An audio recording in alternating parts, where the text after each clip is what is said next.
All right, I see a preview up there. It's thinking about it. It's thinking about it. Maybe. Maybe. There we are. And we are live.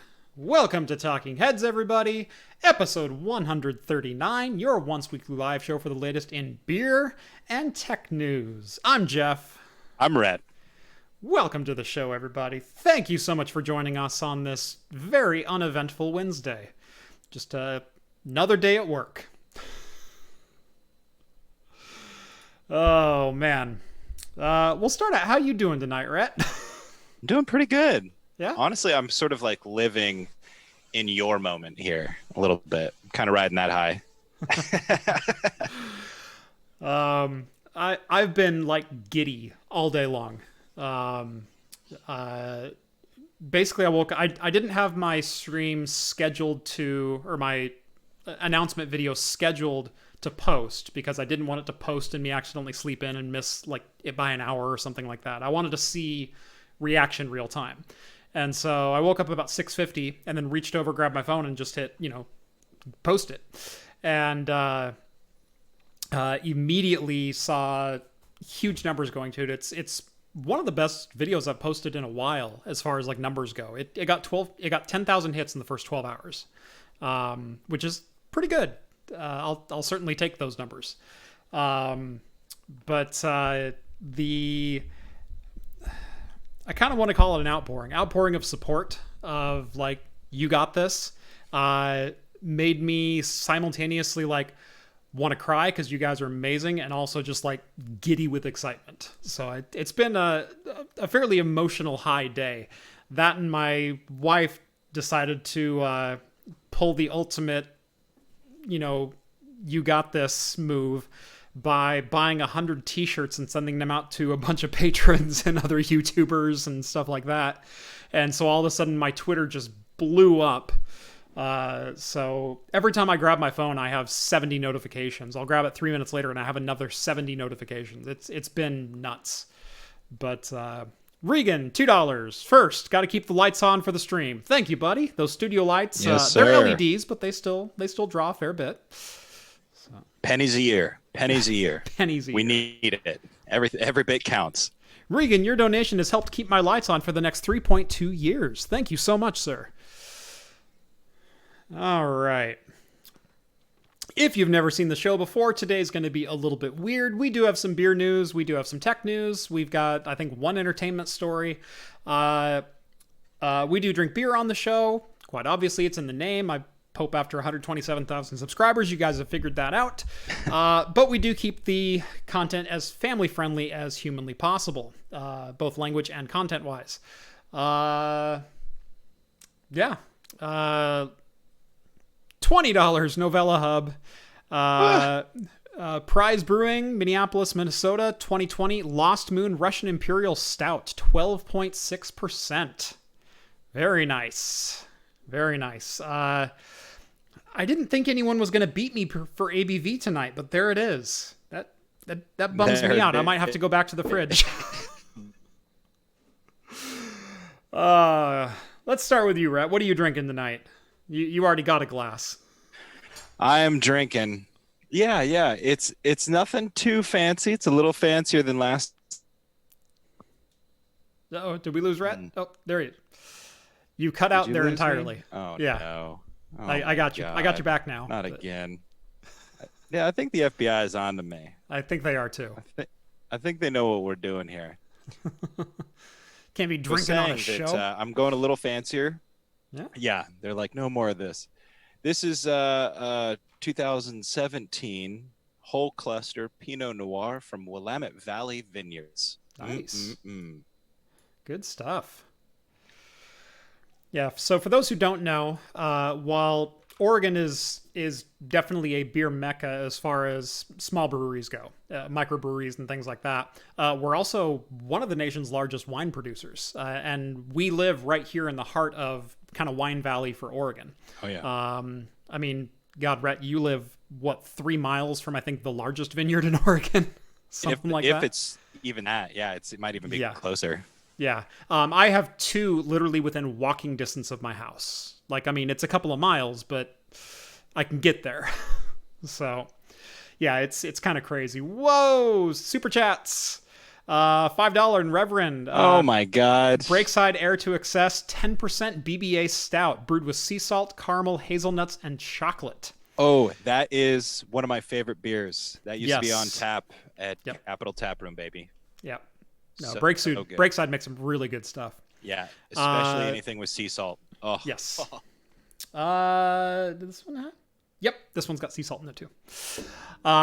Big Spoon, $24.99. Boop! Congrats on quitting your stable career for YouTube. Right? We got a $10 donation. Scott, happy early retirement and future crafty endeavors. Crafty things for life. Thank you, sir. Love it. Thank you all so much. That is awesome.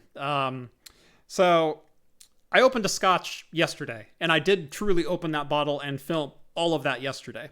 So that was a lot of fun. But opened a special scotch. I figured I'd open a beer that I've been saving for a little while. This one not quite as long as others, but it's still a 2019 rare release. This is the quintuple barrel aged Big Bad Baptiste. Let me read the description here. Imperial stout aged in whiskey and brandy barrels with roasted cocoa nibs, almond flavor, barrel aged coffee, barrel aged coconut, barrel aged almonds, barrel aged salt, and caramel flavor. Dang.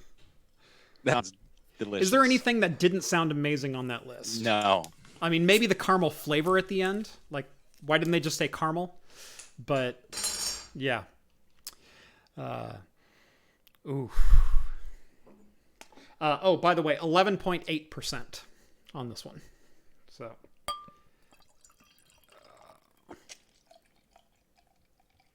It's awkward to pour from this angle. Looks and sounds like motor oil. It is thick.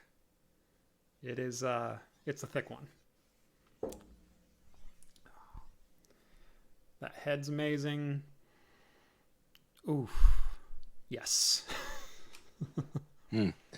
Well, Hop says he has the same bottle. Yeah. I propose a toast to you, Jeff. Congratulations on the next big step. Hope you all raise a glass with me. Cheers, buddy. Thank you all. Thank you, Rhett. Very much so. All right. Nash, $5. First time watching the stream in real time. Good job on the self-employment. Thank you. Thank you very much. All right. Let's get into the news a little bit here. Starting off with, Microsoft made an announcement that they are closing almost all, or no, they changed it to all. Now closing all of the retail stores. Raise your hand if you knew Microsoft still had stores open. Not everyone speak up at once here. So there was a store in Oregon. There was a store. Gosh, where was that at? Was it Washington Square? Don't look at me. Yeah. We had a Microsoft store in Oregon. I've never been there. Or no, it was Clackamas Town Center is where it was at. But yeah, I had completely forgotten that they had retail stores. And basically what it was they were trying to do what Apple did and like have a whole end-to-end customer retail experience. Yeah. It's just too much. Who goes to a store for Microsoft products anymore? You know, the closest I ever came was dealing with the rep at Best Buy. They had a rep and he was a Microsoft employee and he'd walk the floor, 4 days a week or something and pitch products and help people out and stuff. That's as close as I ever got to going into a Microsoft retail store, and it was Best Buy. Right. So this move, in my opinion, I mean, they're not missing anything. They just were doing it, like you said, to kind of capture that end-to-end experience. Right. The thing don't need it anymore. The thing that's always confused me about Microsoft is what is Microsoft? If I asked you to quantify Microsoft as what do they do? What is Microsoft? Right. Yeah, you'd be hard pressed what to kind of really company? pin anything down. They're a software company. That's all they are. They're a software company. They're a service provider. They're things like that. They do some hardware, but on the hardware side, they've never ever been an end-to-end customer base. And even in the Microsoft stores, they sold Asus and Lenovo and Dell. And, you kind of go down the list of things that they had at their retail stores. And most of them weren't Microsoft products. Obviously, they have their Surface lineup, whatever that looked like in the, years that they started it and then kind of faded out. Because, they've had everything from like the Microsoft, like 24-inch Surface touchscreen to... the original Microsoft Surface name was for a 40-inch table. That's Did they ever release that? It was released. It was something like $30,000 or something absolutely insane like that. And it was a rear projection infrared touch panel that you could recreate with a couple of Sony webcams. It wasn't this insanely complicated device, right? It was cool, but yeah. Got a couple more super chats here. Civil, $15. Congrats and love you guys. Cheers. Love you too, man. Cheers, sir. Skull, $50. 50 big ones. And those are U.S. currencies. These guys have been hanging on to this all these weeks. No, I'm kidding. I think they've been holding out on me. Is what's going on. They're saving it up for the big show. Yeah. Skull, $50. You made me break out the big bottle for this auspicious occasion. Van Winkle Special Reserve. Oh. Excellent. There's not many things that will make me jealous, and I think that's one of them.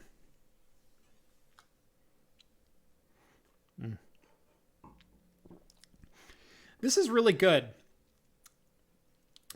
but I'm not like in love with it.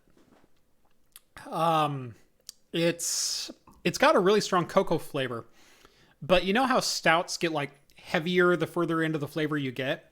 This one has a really hollow center section. Like up front, I taste like a little bit of that dark chocolate note and a little bit of saltiness and whatnot.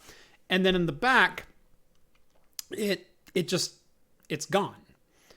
I don't get the coffee. I don't get the almond. I don't get half of the things that they say are in here. I don't taste any caramel.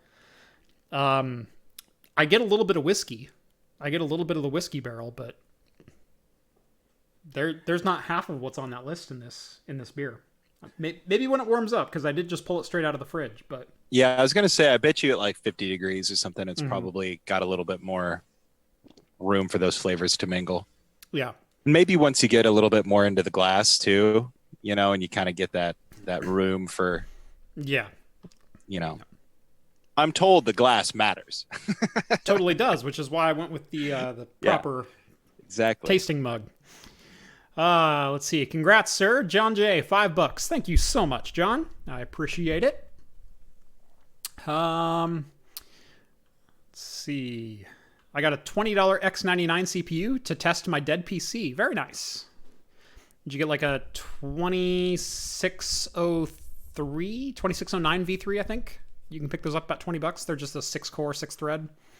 I think 1.8 gigahertz. It'll get the job done. It's faster than Rhett's PC. Hey. I should know. I gave you that chip.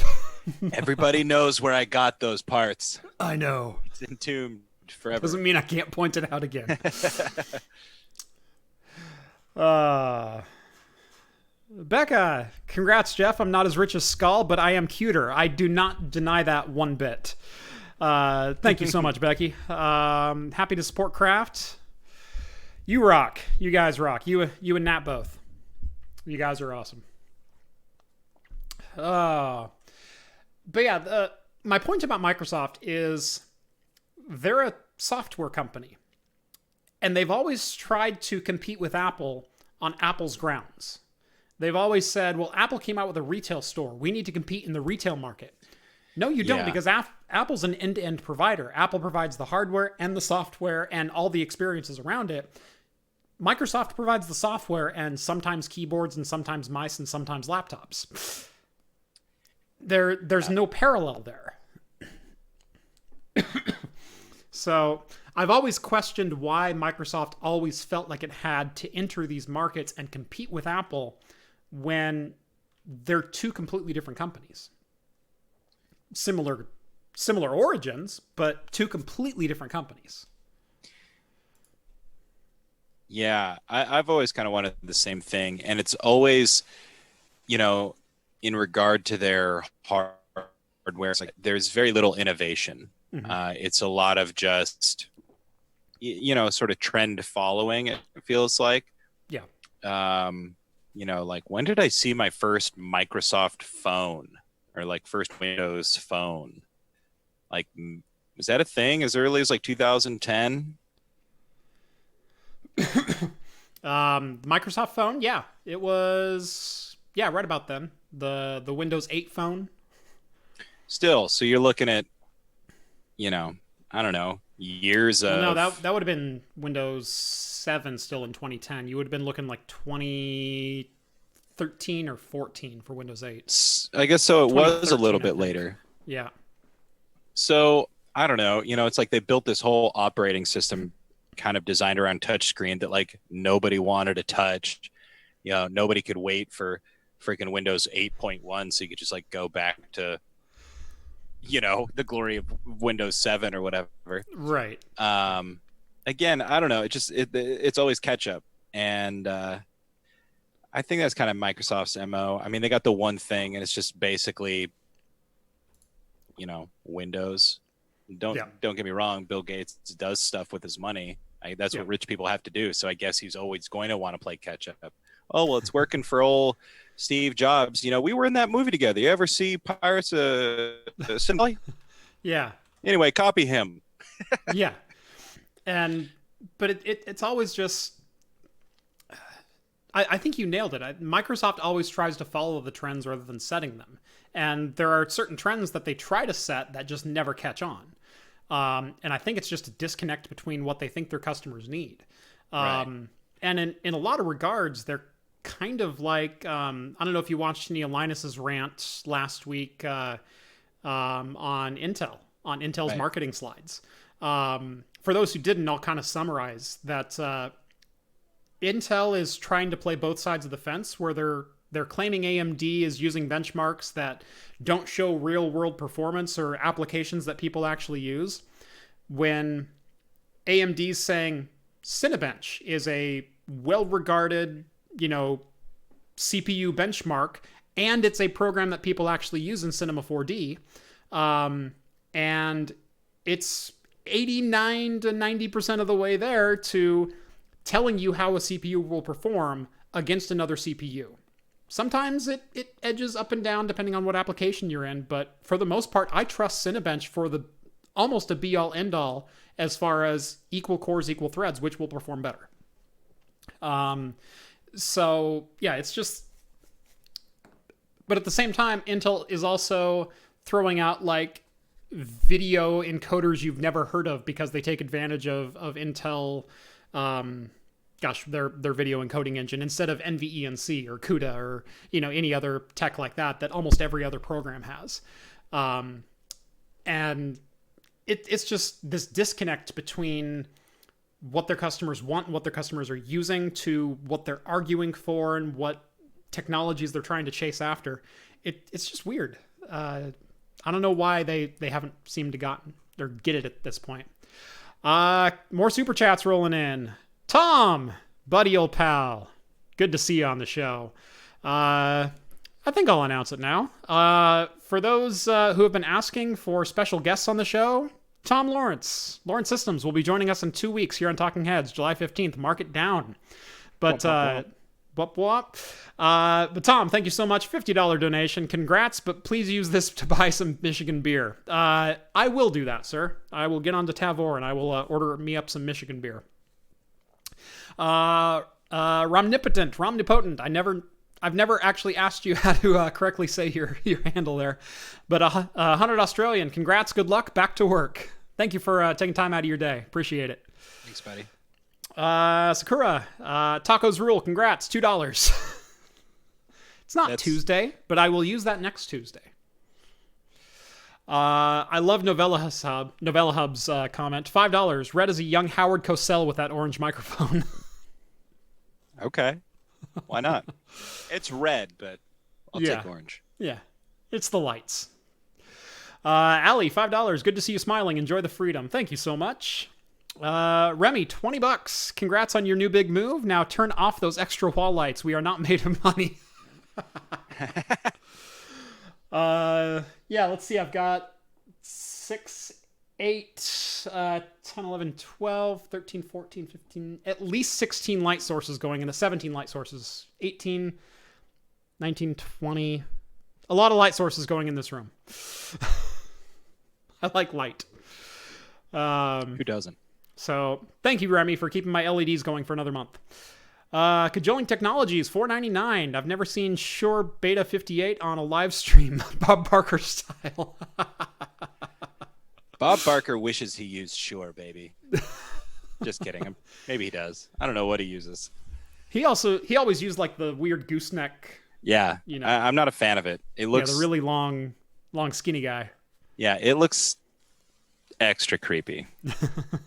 Congrats on going full time, inspiring for us smaller tech channels. Thank you so much, and you'll get there. You'll get there.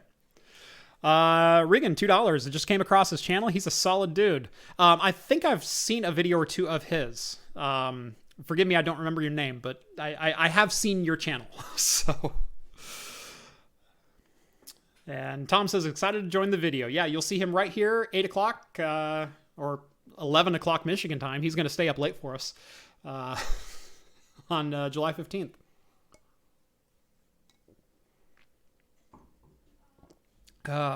Excited to have you. All right. What else do we got here? We do have some Intel news. Speaking of the good old boys over at Intel. So Intel has all but confirmed a new socket for their 12th gen processors. Go figure. What? A new socket from Intel? Never. Already? Never. They wouldn't screw over customers like that. They're all about backwards compatibility and upgradability. So, you know the whole 1200 chip that literally just came out like 3 months ago? Yeah. By the time 12th generation comes and they finally start dropping 10 nanometer chips, that socket is going away. And it's going to be replaced by the LGA 1700, presumably if Intel sticks with their naming scheme like they have for the last 100 years or so. It will likely have about 500 more pins than the LGA 200 or 1200. And this one's a little bit weird. It is a hybrid chip, is what Intel is calling it. For those who are confused by that nomenclature, their hybrid chip is taking some cues from ARM's Big Little architecture, where it is some high-powered cores as well as some low-power cores for, basic multitasking, web browsing, YouTube decoding, things like that. And then heavier powered cores for video editing, gaming, render workloads. It works for ARM. We'll see if it works for Intel. Because it's going to be very curious to see, number one, is the software support ever going to arrive for that? How's that going to look? Is this going to be like a driver thing where you install the driver for it and it automatically schedules itself? Can you turn off the low power cores if you only want high power? Can you turn off the high power cores if you only want low power? Maybe battery life's your main goal.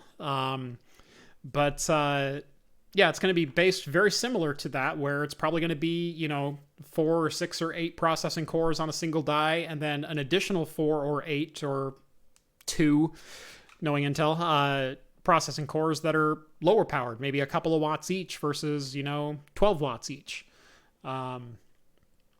So kind of some interesting changes, and I understand in this case why they're going to a new chip. They're likely going to need different power delivery, maybe different voltages being delivered to the chip in different areas, and maybe not wanting to do the voltage conversion on the chip, but maybe do it, before it arrives to the chip, where you have, coming into the pins, and you can give the low power cores lower voltages than the high power cores, and maybe you need more pins for that.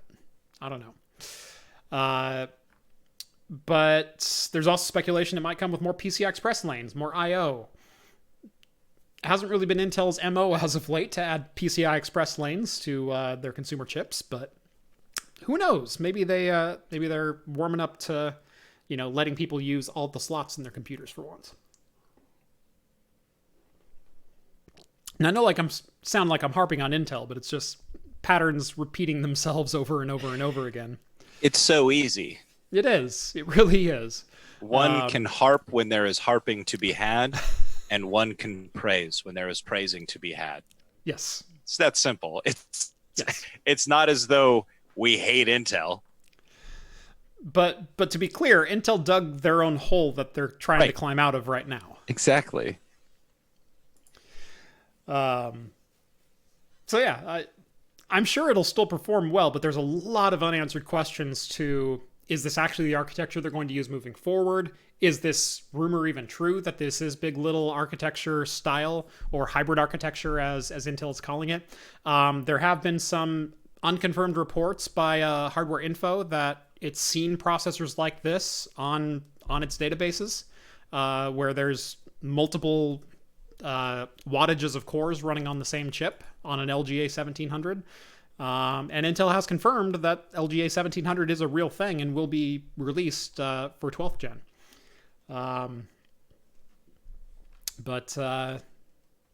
Yeah. The rumored thermal limit for Alder Lake, which is their 12th gen chip, is 125 watts, which is going to put it on the same grounds as the higher end Comet Lake chips. They're Comet Lake 10th or 11th. Got it. Your internet connection is unstable. Mine is? Yeah. How about that? Huh? Wow. FBI's onto you. Wow. Maybe John was right. Maybe it was me the whole time. Well, it is Comcast. Dude. Intel has got their team of hackers pointed right at you right now. Like, how dare he? Take him down.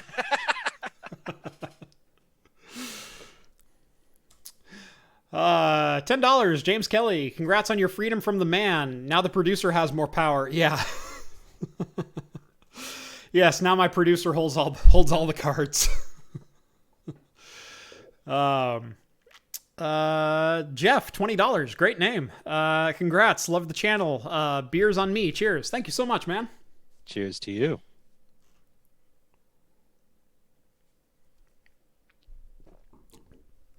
So, a lot of these are unsubstantiated rumors, but at the same time, they have at least some truth to them and some confirmations to them as well. And so it's alleged that Alder Lake will also be going to PCI Express 4.0 as well as DDR5, and moving to 125 watt TDP chips with a high power, low power. I don't know if that's a total thing, like all the cores are cranked at the same time, it's 125, or if they're going to give 125 to the big processing cores and then, 12 to the lower processing cores. I don't know if they're just straight up lying and saying, well, at 1.8 gigahertz, it'll draw 125 watts, but we have a 4.7 turbo boost, because they've been doing that for years as well. What's the draw under load? 213.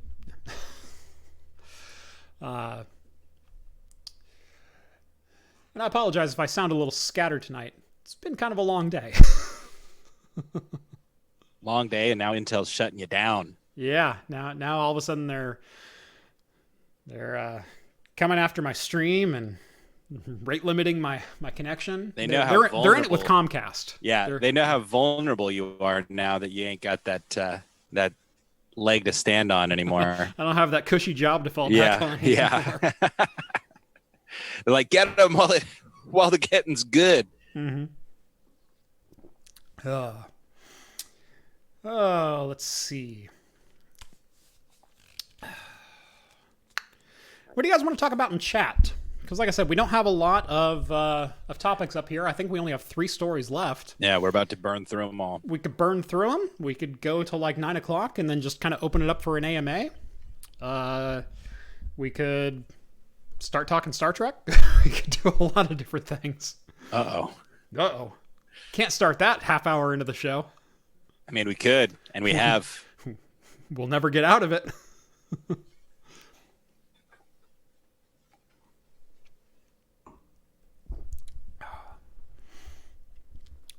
Cars.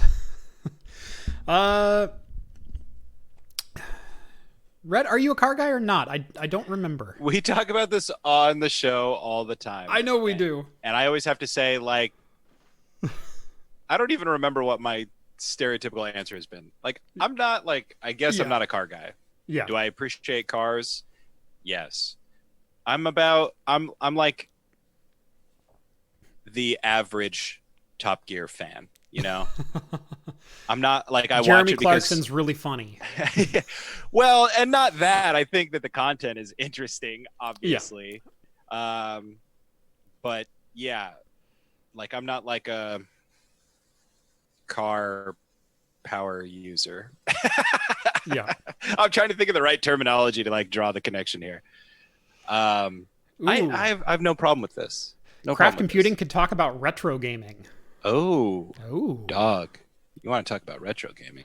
Yeah, he knew right where my weakness was right now, because I've had a soft spot for retro gaming as of lately, and in fact I have a couple of retro builds coming up on the channel. Oh, nice. So, like, we're gonna live like it's 1996 kind of thing. Nice.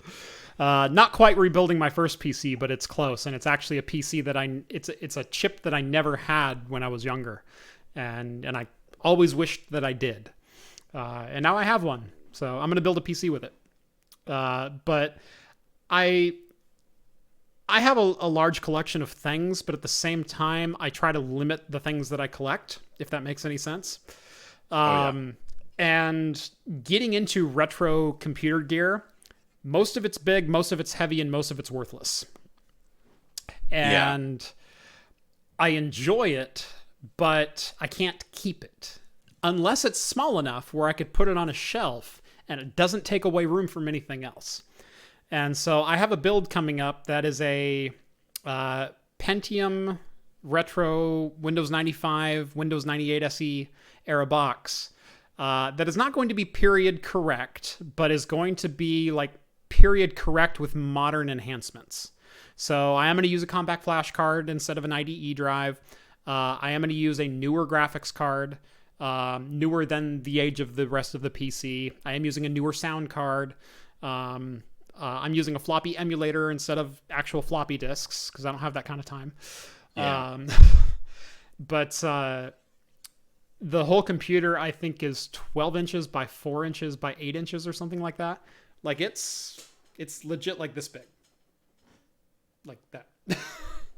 So it can slide into like any shelf that I own.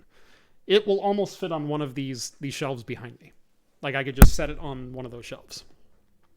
So it's going to be a cool build. In fact, I have a couple of retro themed stuff coming up. So if you're kind of like an LGR or Phil's Computer Lab fan, I have a couple builds coming up, which are kind of like an homage to them. So. Nice.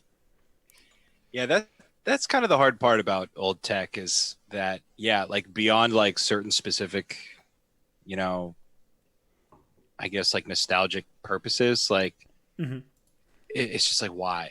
You know, that's what I keep coming back to. And it's like, I used to hang on to so much stuff, and it's like, man, I could just emulate this stuff. And if I want to play old school games, I can just play old school games now, you know? Yeah.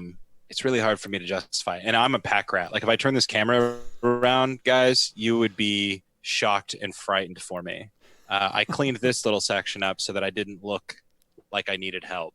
Yeah. But do I need to call someone? Maybe. Yeah. Call Bailey. Be like, I get him out of there. your wife. It's a health hazard in that damn room. Intervention now. Yeah. I mean, seriously, it's like every once in a while I come through here and I try to organize this room, and I do a fairly good job. But then, I go into the garage and I'm like, oh, wouldn't this be cool though to like display in the office? And then it just ends up in a pile like in the corner or just in a box on the shelf. It's like, oh my God. Yep. I keep a couple of DOSBox images on my PCs at all times, and I keep a backup of it on my NAS. But I usually keep a working copy of Windows 3.11 with a drive of Windows games and a drive of DOS games. And so at any time I can load them up. I know the settings for all the games, and I've got hundreds of them on there. Most of which I actually ripped off original discs. Like I'm an abandonware fan as much as anyone else, but most of them I already owned, and probably still own in boxes in my garage. But there's an era of games which is really hard to emulate. and that's the 95 through 2000 games, because they were Windows 95, 16-bit based, just entering 32-bit, Windows 32 binaries. The graphics that were around then, which was 3DFX, Voodoo, those technologies got passed by ATI NVIDIA. Those companies and those technologies kind of are owned by the other companies, but the way you rendered them is not in the current graphics technology stack. And so if you simply plug in an old game to a new driver stack, it's not going to render the same. It's not going to look the same. If you play it on a modern LCD, they weren't meant to be played on an LCD. They were meant to be played on a CRT, just like old retro arcade games. And it's not just a 4:3 versus widescreen. No, sometimes there weren't square pixels, and all kinds of stuff like that. You have DirectX incompatibilities. You have probably one of the most famous ones is DirectX 6 games are notoriously difficult to play, even on systems of the day, because Microsoft screwed up their naming scheme. And so sometimes you would install DirectX 7 and it said, sorry, you need to install DirectX 6 or higher. And you're like, but I have DirectX 7. It's like, no, you need 6 or higher. And it's because they took out some of the numbers from 7. And so it's like, oh, 7 is lower than 6. I'm sorry. And they never fixed it. And there's so many little idiosyncrasies like that. Not only that, but the installers were usually written in 16-bit, which can't run on modern systems.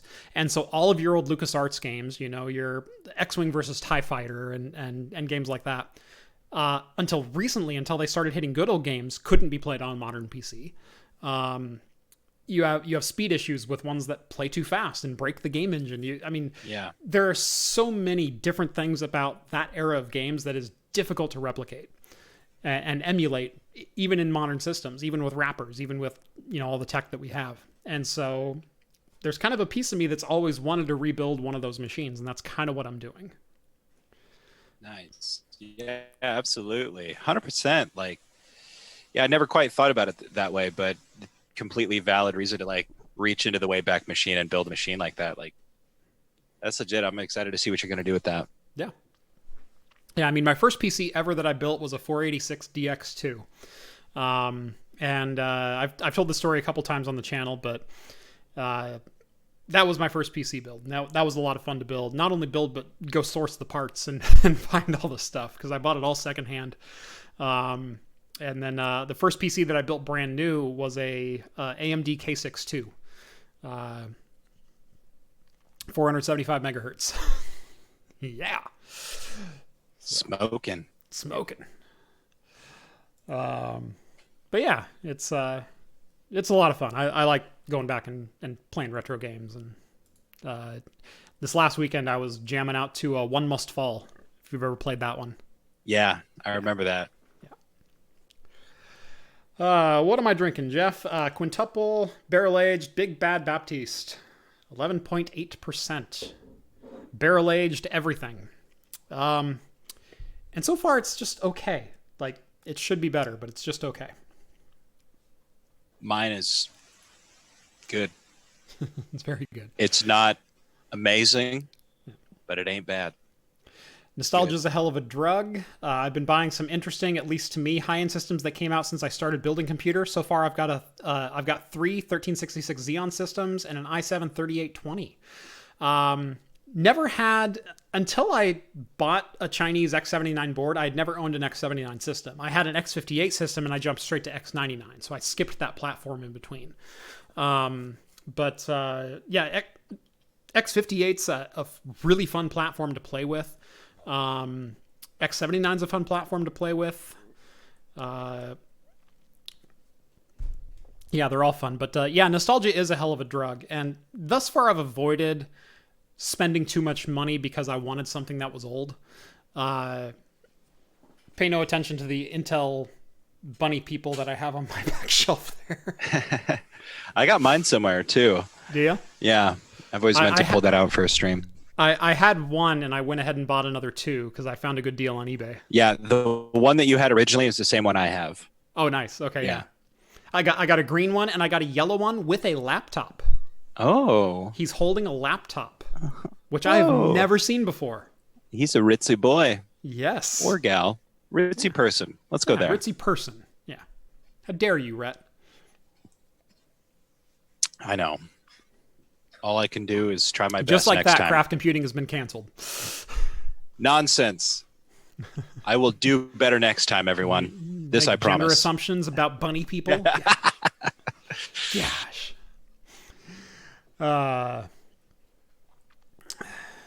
Yeah. What's the weirdest thing you've ever spent way too much money on? Let's go there. So, God, I don't know. Most esoteric or just like, I have to have that thing.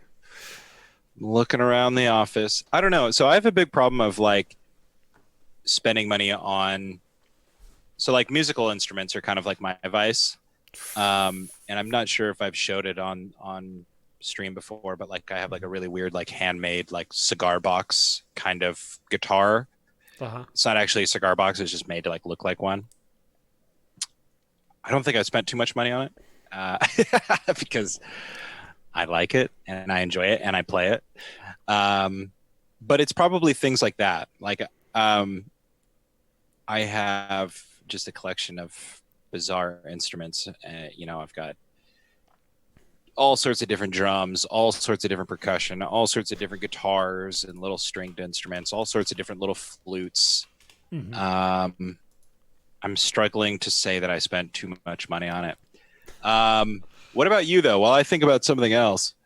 Well, I did buy last month a new bass on an impulse. It's been something I've wanted for a while, but I've never found like the right combination that I wanted. So I have I really like ukuleles. I have quite a few ukuleles. The stringed instrument that I play the most anymore is my baritone ukulele, and I love it. It's a Cordoba, and it's great. Not electric, just a very basic acoustic baritone ukulele, and it sounds amazing. But I have a bass ukulele. I have an electric bass ukulele, and it's the company that's owned by Rondo Music. It's Hadeen, and they basically copied the Kala ukulele bass, both the acoustic and the electric. And I found this electric ukulele bass a number of years ago in an estate sale and paid $100 for it. And the funny thing about ukulele basses is they're used as travel basses for people who like full-size bass or want, like a double bass sound but don't want to own a double bass. And people never sell them because they buy one of them and then that is their ukulele bass. And so they never come up on the used market. And so finding one for $100, no less, on the used market is kind of rare. But I bought it. It's fretted. It has these weird strings on it. They're like these rubberized strings. Yeah. And I've played it and it's okay. Like it's not the greatest intonation. It's not the greatest feel. You have to move really deliberately and slower and whatnot. And I tend to be a little bit more of a jazz bassist, so I like to walk and move and whatnot. And that one just didn't fit me at all. It sounded really cool, but it didn't fit me at all. So I found a Hadeen fretless acoustic U-bass, and I found a company that makes a steel core string for it. Nice. That has been the most fun I have had playing bass in quite some time. So every spare chance I get right now, if I'm like waiting for a benchmark to run, it's like, oh, gonna grab the U-bass, and I just go and rock on it for 10 minutes at a time. Yeah, there's something about having an instrument easy within reach when you're working on projects like that. It's like works out the mind.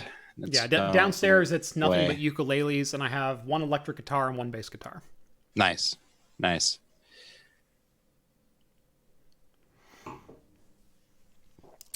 Bryce. Congratulations. $10 donation. Thank you. Glad you can do your own thing now, and props on taking a risk on yourself. Although I don't know much of a risk since you make really good content.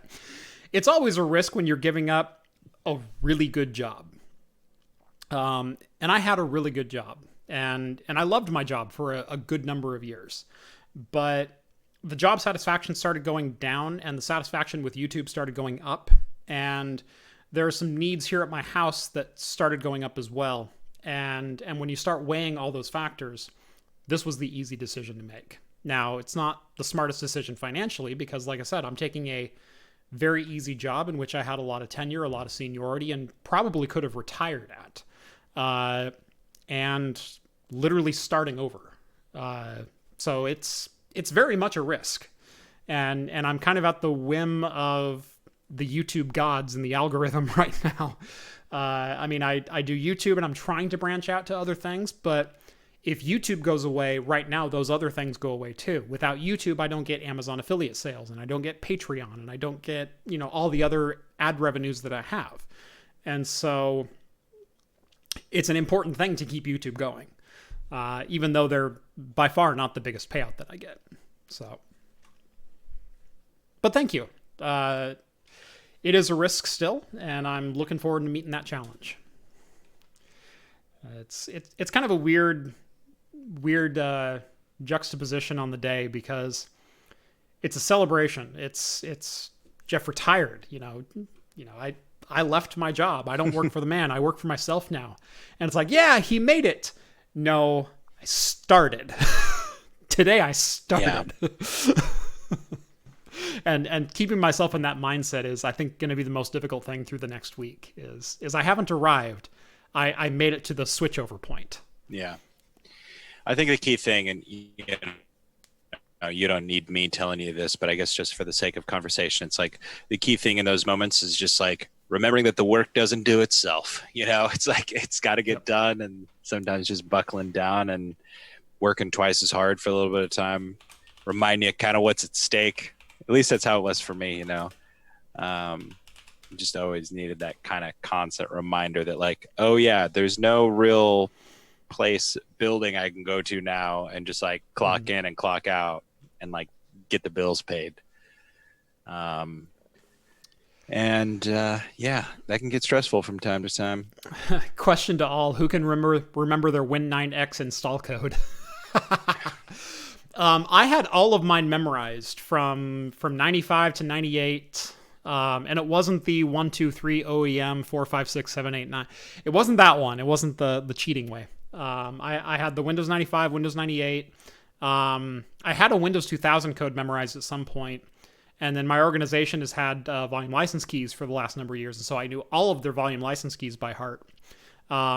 Anymore, we do them all by batch files, and so it's done before you even get to the Windows desktop. The key is applied, and it's already contacted your activation server, and yada yada yada. But yeah, XJ69P. I could go on. VKRWK, RPWPK. I'm going to stop there and leave the last 10 to your imagination. So yeah, sucker. I still got it. Let's see. I wish I fit in an MX-5 at 6'5". It does not go well. Yeah, I don't fit in an MX-5 either. I'm also 6'4", 6'5", right in that range. And yeah, I can't sit in a Miata. It doesn't work. Have you tried being shorter? I tried. I tried not having anxiety. That didn't go so well either. It's like, well, have you just tried not being sad? Yeah, no. I mean, yeah, if it was that easy, why wouldn't we all do it? Yeah. Skull 0118999. 88199911157253. Somebody in chat mentioned spending way too much money on Magic the Gathering cards. I too was that way. I parsed down my collection significantly like 5 years ago. Probably even before 5 years ago, actually now. The last block that I really played in was like the Innistrad block. I think like Return to Ravnica was in there. Wait, Return to Ravnica was probably the next block, right? Probably confusing things. Anyway, that was like right around when I stopped playing, and it was the same thing. Just picked out the valuable cards, shipped them on eBay, and moved on. I mean, it's one of those. I'm always kind of embarrassed to think about how much money I spent on paper to like do nothing but like go down to the local shop and like show it off. to other nerds. Not that it wasn't fun; it was a lot of fun, but just like anything competitive, I always got like too wrapped up in it in the wrong ways and the wrong reasons. Mm-hmm. Then you got to ask yourself, it's like, I mean, if this thing was supposed to be fun, why is it so stressful? And so now I just play at home. Yeah. Let's see. Someone mentioned something. Jeff, will you miss some of your coworkers? Absolutely, I will. There's at least a couple of them there that I worked with all 13 years that I was there, and they know who they are, and I bet one of them's watching the show right now. And so you're damn right, I'm gonna miss my coworkers, most of them. But overall, it was a very good job, and I'm definitely going to miss the daily interactions, the good parts of the job that I really enjoyed. I'm not going to miss some of the stress, some of the late nights, some of the data center failures, you're there at Sunday at 2 a.m. because there's a power outage or there's this or there's that. Not going to miss that. Not going to miss that at all. In fact, 2 weeks ago, I was in on a Tuesday at 11 p.m. for a power outage at one of the data centers, and it drained the UPSs dry and the generators didn't kick on. And so I had to rush 30 miles out to go fix it. And that was just a random Tuesday night. I don't have that anymore. So, but yes, the coworkers, the people that I met there and the people that I worked with very closely there, absolutely, I'm going to miss them.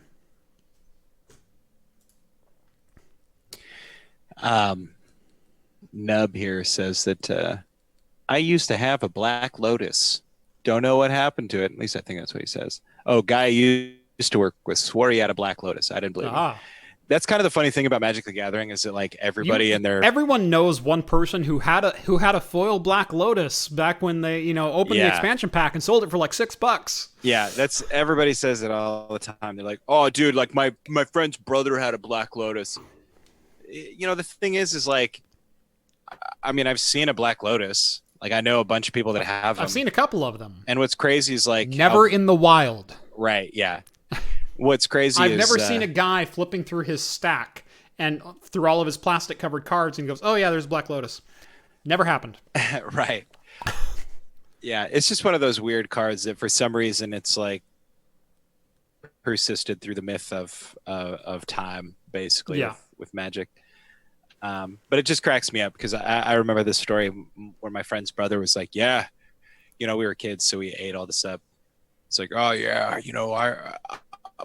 I used to have a Black Lotus, but then, Wizards of the Coast like paid me to drive it to the beach and rip it up and throw it into the ocean. And I shit you not, like that was like a real story that this guy told, like that was real. Like repeatedly? Yeah, all the time. Yeah, that didn't happen. No, it didn't happen because they don't care. Like, I'm going to go out on that limb and say that didn't happen. It's crazy how valuable it is. And honestly, I think the value of the card is like perpetuated by like the enduring myth of the card because like you can't use it in tournament play. So, it's literally just a collector item at this point. Yeah. And Nub says, I don't remember it being that good of a card. It's not a good card. No. I mean, it's good. I think it's like has no mana cost. You put it down and you can cast it as an interrupt and you get 3 mana of any one color. There's other cards that like do very close to that nowadays. It's not the same, but there are creatures that you can tap for 2 mana at a time. There, you can either attack with them or you can tap them for 2 white or whatever you want. So that ability is not foreign to the game. And that card, while its main value was early on in the game if you're trying to get a big creature out and you draw that card and you play that card, you can lay down whatever you want and mow through your opponent before they have a chance to get a defense set up. That's the only value of that card. Yeah. Civil says, I used to have a Black Lotus, then I took an arrow to the knee. Reverend also says there's something like 60,000 Black Lotuses in circulation. Yeah. Okay, that's not a rare card. No. I mean, I guess it is, but still. Yeah, and then Lethal Resonance says it's worth 42K on TCG Player. In fact, I just saw a story. The reason I even thought to talk about this is because I'm pretty sure. Yeah, here's a story on Polygon. from 2019. Magic the Gathering's Black Lotus sells for 166,000 at auction, doubling its last known value. So that was in 2019. Here's a Black Lotus on TCG Player for 5,300 right now. Yeah, I swear to God, it has to be the myth of the card. Yeah. It's the myth of the card. It's the collectability of the card. Yeah, it's the story, you know, because Right. all the people that are buying this freaking card grew up with their friends' older brothers saying that they ripped it up Saying and that they threw it in had the one. ocean. Right. Yeah. Oh, I had one. I swear I had one. Came in an expansion pack, and it just didn't fit my style of play. 3 instant mana Right. fits your style of play. I'm sorry. Yeah. Yeah. Anyway, Thanks for that tangent. people are now getting crazy about Black Lotus. Yeah. I stand by it.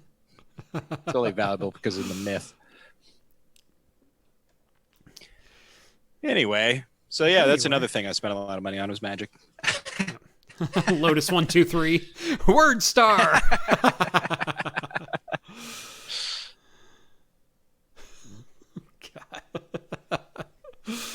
God. You guys are great. I love you guys. I love this. This is so much fun. What else can we talk about? I guess we can jump into a little bit of beer news. I've got a couple of things here. Yeah, it's 9 o'clock. Then we'll jump back into whatever we feel like. Fermentation experts at White Labs are now packaging their beer and showcasing their yeast strains. And this is kind of news because yeast is one of those really closely guarded secrets in a lot of the fermentation process for a lot of different breweries. And there are hundreds and thousands of different strains of yeast, and they all do different things and eat sugar and poop out alcohol at different rates and do different things with flavor profiles and whatnot. And the fact that they're now disclosing yeast profiles and yeast strains within their marketing. For years people have been doing, we're using Citra and Mosaic hops in this. And you can find a beer that matches your flavor profile, that matches the flavors that you're looking for in a beer based on what hops did they put in it, what malts did they put in it. We may very quickly be coming to a day where what yeast you put in mixed with what malts and whatever else gives you X beer. So kind of a cool thing. And the more information you have, the better informed as a consumer you can always be. But White Labs is doing it. Brewed with WLP001 California Ale yeast. Doesn't make for the most attractive of marketing slogans, but now I'm sure we're going to see before too long actual named yeast strains. Because you got to get the tiger tail or whatever the heck the marketing people get a hold of. Right. One, if you guys are interested in... Have you tried Snow Dragon yeast yet? Yeah, you got to get that Snow Dragon yeast. Well, remember it was Rogue Brewery did that wild yeast beer. Yeah. And one of the wild yeast strains, they collected out of a guy's beard, and they brewed beer with it. Remember that? If you guys are interested in learning more about this type of thing, there's a podcast called Ologies, in which the hostess interviews ologists, if that makes sense. And so there's an episode where she has a zymologist named Quentin Sturgeon, who is the brewmaster at Rogue Brewery here in Oregon. And they talk a lot about yeast. Why did we talk about yeast on a show? It was riveting. God. It was riveting. Guys, behave yourself in chat. That's all I'm going to say. Oh, no. Behave yourself. This is the worst. We're talking about beer here, you dorks. You guys are the worst. Moving on. But no, anyway, you were saying about rare yeast strains. Where can we learn more, Rhett? The Ologies podcast with guest Quentin Sturgeon. He's the brewmaster of Rogue Brewery. Great episode. They talk a lot about yeast, so check it out. Awesome. You guys are horrible. YouTube chat is always the worst, and you all are proof. No, Reverend shakes hammer. I don't know how to feel about this story. Delta Airlines. Yeah.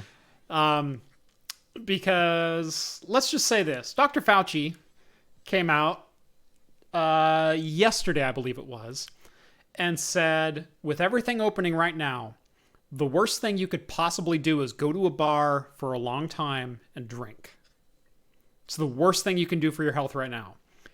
I will one-up him. I think the only thing you can do for your health right now that is worse than that is getting on a plane and also drinking. Delta Airlines reintroducing beer and wine on their flights. It's not a surprise considering that I could be wrong, probably slandering Delta here. So somebody feel free to fact check me, but isn't Delta among the airlines that are just done booking half-empty flights? Delta and American both announced that we're not doing the whole social distance thing anymore. So there's a lot of like treacherous territory in this conversation, but how much did the airlines bully the American government with the stimulus bailouts and things like that, and these sort of like all the COVID relief money? Probably shouldn't have said that. Sorry. Now you done it. My bad. I was really trying to avoid using the word, but anyway, but the relief money and stuff that went into this sort of thing, and basically saying, you know, that if they didn't get this amount of money, that all these layoffs were going to happen. Well, then all these layoffs happened anyway. And then they're selling flights with like every other seat empty, but then they're just done with it. I mean, well, for a while they were flying empty planes because, you know, it costs so much to keep your reservation spot at the next airport. And it's like, yeah, but if you all agree to stop, you can all keep your spots, right? Right. Like, you don't have to be dicks about it. Right. Because you're all in the same boat or plane, as it were. And that's what's so troublesome to me, is that like we've just routinely seen that these companies are like incapable of managing themselves for any sort of like disaster scenario. You know, like how many times have the airline companies been freaking, you know, bailed out and all this sort of stuff, like in the last, you know, the last 10 years. At this point, it's like literally twice, at least twice. And it just goes to show, like, they keep saying, like, well, this is what we need to survive. This is what we need to survive. Otherwise, think about what it's going to do to the economy. Like, they're literally just holding, like, you know, right, a sort of if no one the flies, economy, who will buy things? Right. And not only that, but like, think about what it does to like the sort of like business class economy type thing. Right. And the truth of the matter is, if they were just willing to take a hit or run their company under a different model, it would be fine. But they're all about growth, just like every other big industry in the United States. And so they don't have rainy day money. Right. You know, the reason they don't have rainy day money is the last time they got bailed out, they used all that money on buyouts for their corporate stock. Right, exactly. And this is what they always do. They buy and back. Suddenly they're out of money. If your company is on the edge of bankruptcy after 1 month of lost revenue, you're a poorly run business, or a business that has made, you know, your stockholders probably very happy. Right. But well, that's the problem, is that the business model is one-sided. Yeah. Like, they are not running to provide an essential service to the general public. They are operating to provide the biggest amount of profits to a room full of people. You only need to fly Spirit once to figure that one out. Oh, God, yeah. I mean, any of these economy brand airlines are just, it's just crazy the lengths that they're willing to go to cut costs and expand profits. Steve and I had to fly Spirit back from Vegas this year, and that was awful. Yeah, well, I think you and I flew it both ways when we went. Right? No, we went Alaskan both ways. No. We were Alaskan. Yeah, we were Alaskan. I'll look up the tickets because I bought them. I challenge you to. We were Alaskan. God, maybe we were, but I just remember. But nobody was on our flight there. It was empty, Right. basically. Right. But yeah, I had it's just 3 straight flights to Vegas, from Vegas, and then back to Vegas, where I had an empty row to myself. That was amazing. oh, I bet that As sounds a awesome. 6'5" person who is always cramped on planes and is never ever comfortable, having just a smidge of legroom, oh my god, I was in heaven. Yeah, And then we flew back Alaskan, and I fly Alaskan whenever possible because at least I have an inch in front of my knees. And as a tall person, I never get that on planes. I can't fit in an American flight or a Delta flight. No matter how hard I try, I don't physically fit. It's square hole round peg, or vice versa, whatever the analogy is. yeah. But I don't physically fit. My legs do not bend at that angle. And flying Alaskan, I get a little bit of legroom. It matters. And the inches matter. Flying Spirit coming back was the second worst flight I've ever had. The worst flight was American from Dallas to Portland. That was awful. The worst flight I've ever had was on Volaris Airlines, and I'm pretty sure they're either a Mexican airline or an El Salvadoran airline. Uh-huh. And I was the tallest person on the plane, and I had no room. Literally, you got a little taste of what my life is like, huh? Yeah, it must have been exactly like that. Like I had to literally like bring my legs up towards me, and then my feet wouldn't touch the ground. That was the only way I had room. Yeah. It was so bad. And then this little dude next to me, he gets on, no carry-on, no checked bags. And he has like a fanny pack and a cowboy hat, and he gets on and he sits down, pulls the cowboy hat over his head, and he sleeps for 5 hours. I'm like, oh, you jerk. Jerk. Yeah.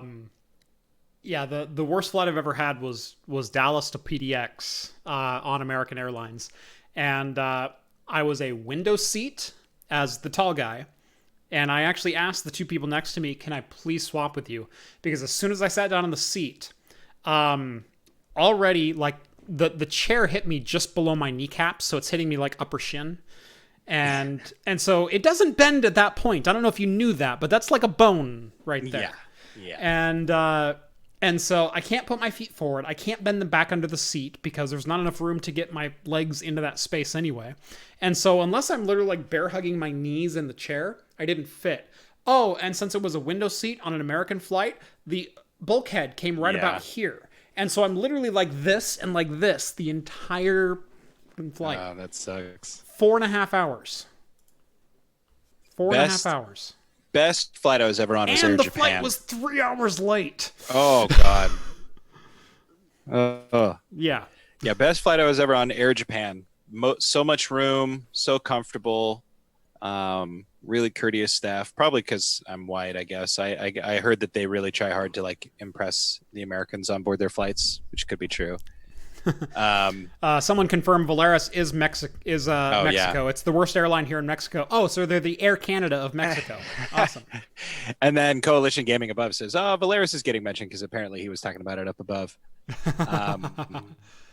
Yeah, I flew Volaris to go to Guatemala, and we took them because like we always kind of pick our flights like based on cost. Yeah. And they were just like so cheap, you know, and it was like, oh, really cheap flight to this cool destination. And it ended up just like being the cheapest flight available to anywhere at that time. It was like international. So that's like why we went there. Yeah. And it was really rough for me. Probably, I mean, it was a 5-hour flight. It was like the worst flight I've ever been on. Yeah. I mean, people were friendly and courteous, and all the passengers were like really friendly and courteous. There was no problem there. It was just horrible for a tall person. Yep. But no, I asked the 2 people next to me to switch seats, and one of them was like a 5'3", like scrawny little girl, and it's like, we are 2 different species at this point. Yeah.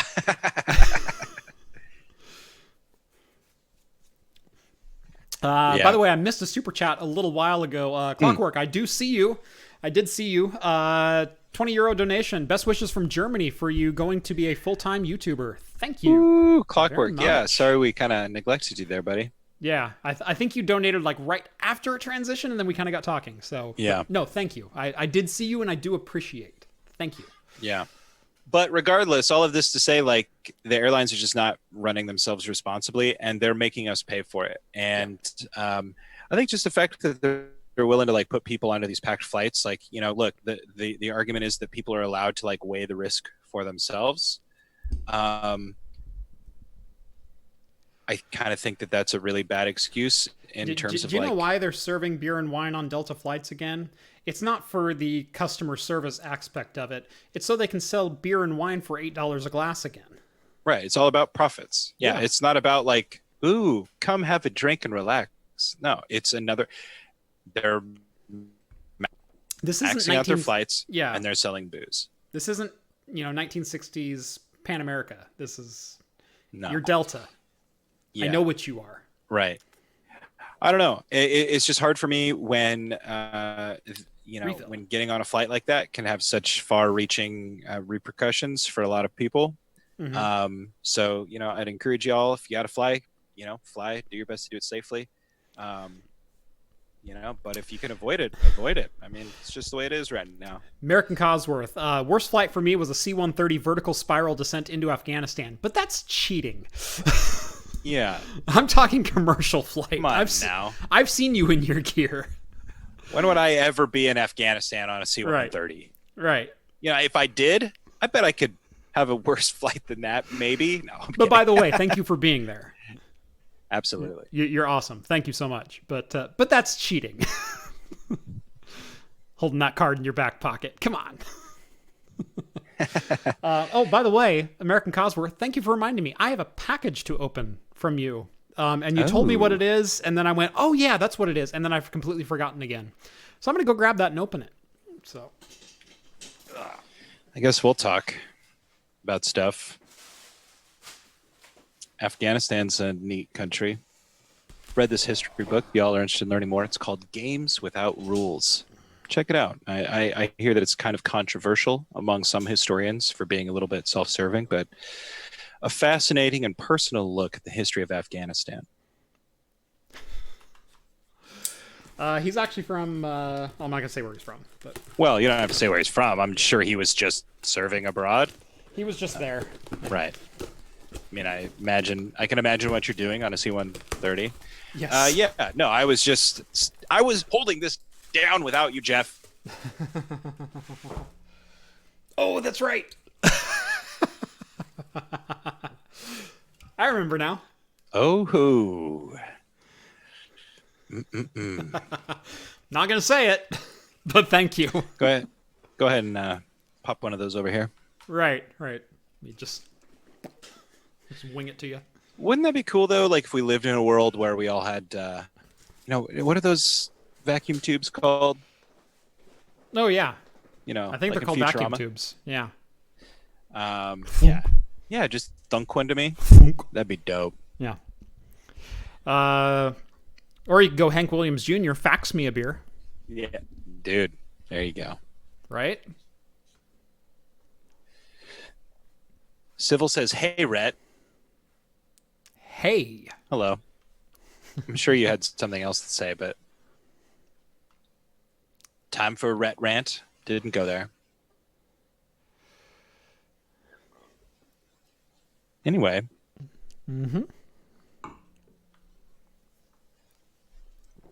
I'm not getting much more with this beer. It's not quite as hollow, but the same flavors are just there. Kind of just percolating around. Just kind of there. And in fact, I've lost some of the whiskey. So Kind of a bummer. I'm sorry Yeah. you saved that. Maybe you saved it too long. It's a 2019.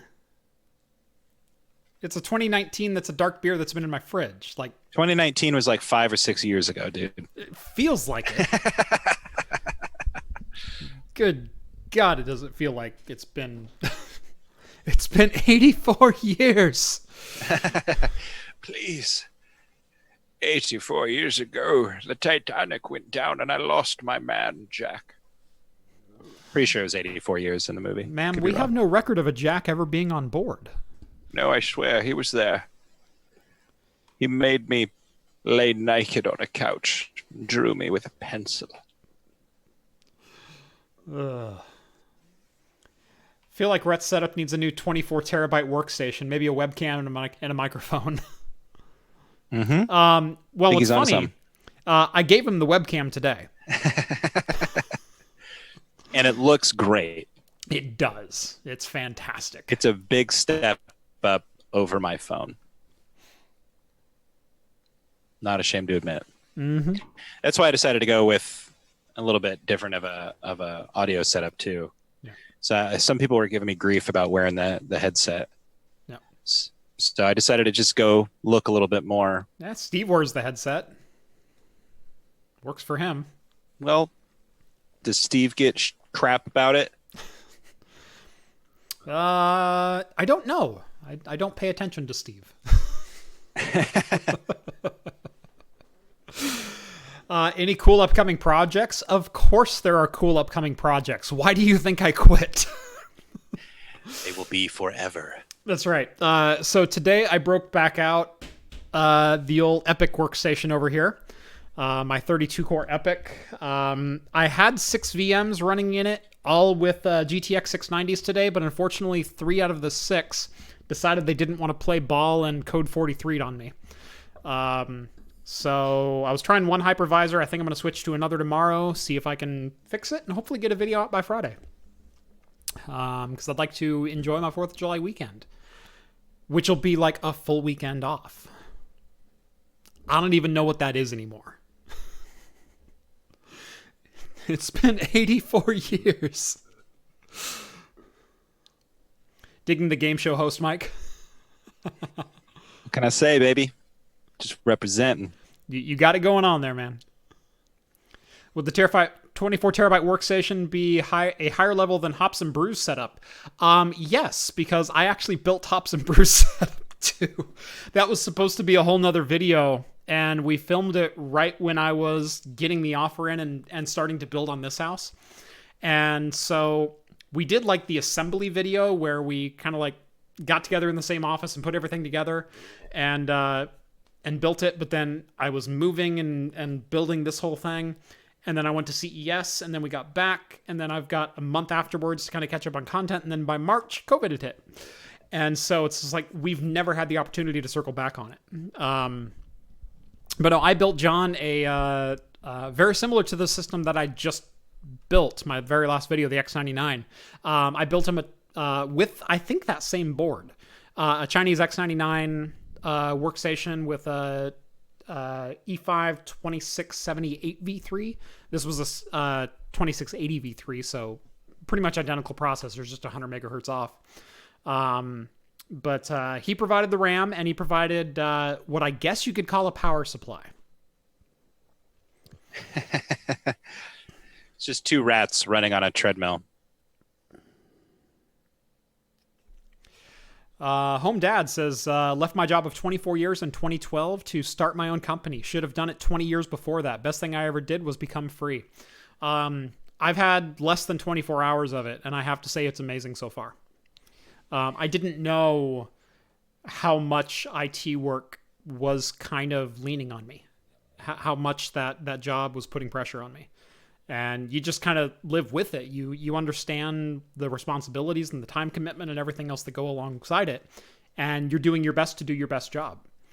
And all of a sudden, it's like, even beyond like taking a 1 or 2 week vacation, which I took a 2-week vacation in December to move into my new house. And I told them, don't email me because I won't answer. I'm not answering my phone. I'm not answering my email. You need to figure it out.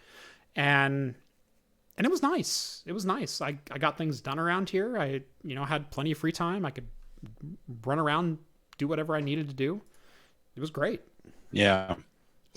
The only thing I think that working for somebody has on being self-employed is like the ability to like just collect a paycheck if you wanted that. But even that's like a double-edged sword. It's like, how many of us all have just gone to that, that job that we don't care about, collected a paycheck, and just felt like shit about ourselves. I mean, there's something about putting in the extra effort, like working a little bit harder. Mm-hmm. It just feels different. I mean, again, I'm just small sort of bonus in working for someone's corner, collecting a paycheck. But I think like once you really iron out the wrinkles, it's like it's a no-brainer. It's like I tell everybody, it's like if you can work for yourself, you should do it. Yeah. No, I fully agree with that. It's getting to the point where you can work for yourself. Absolutely, yeah. And that's what I've been working on the last 3 years. And really in earnest the last 2.5. I mean, yeah. Basically since I hit 1,000 subscribers, this has kind of been the end goal. And so right around January 2018, I decided, you know what, let's figure out what my niche is in this market, and start going after it.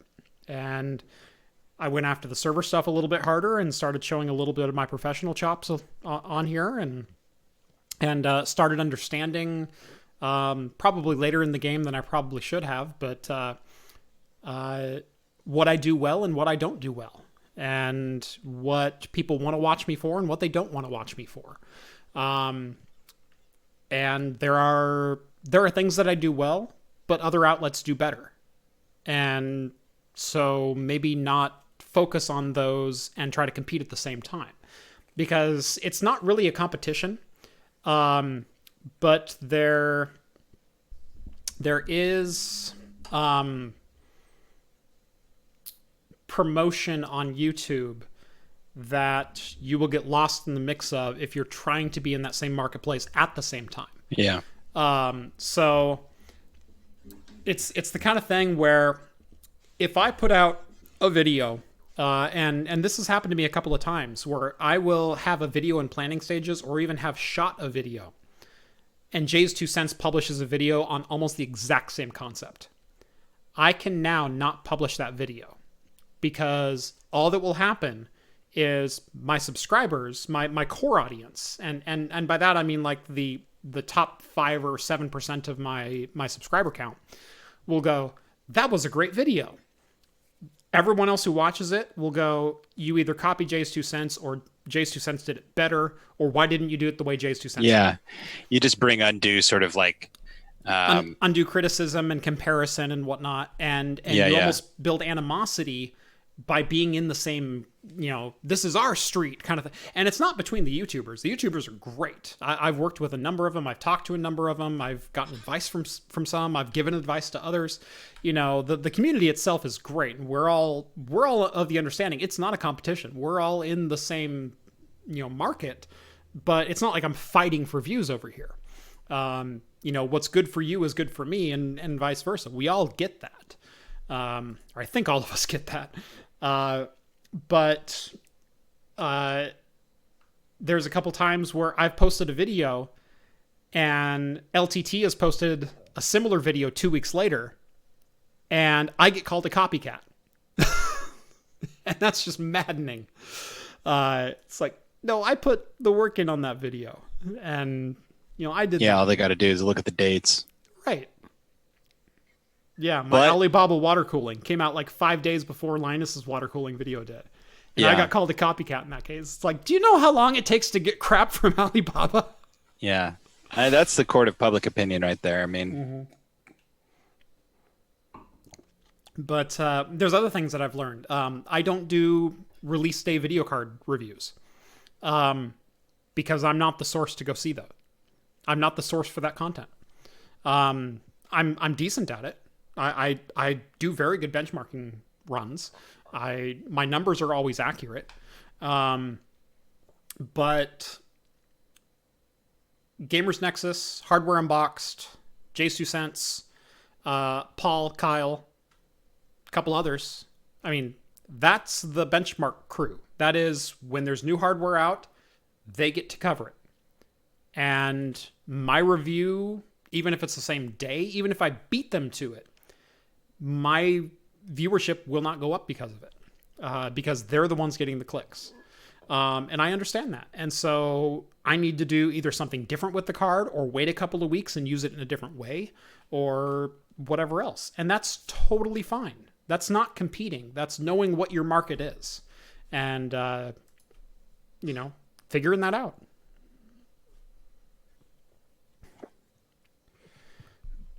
It's only after you become self-employed you realize how much taxes you pay. No, I know. Trust me, I know. The beauty of self-employment in that regard, though, is the tax write-offs. Yes. I mean, that's probably like why. Do you realize the expenses of running a tech channel? Right. Yeah. Exactly.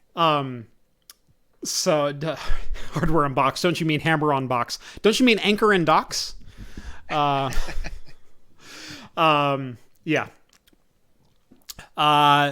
No, I understand the taxes. My wife was self-employed for 6 years. I fully understand the taxes that you have to pay on a self-employed business.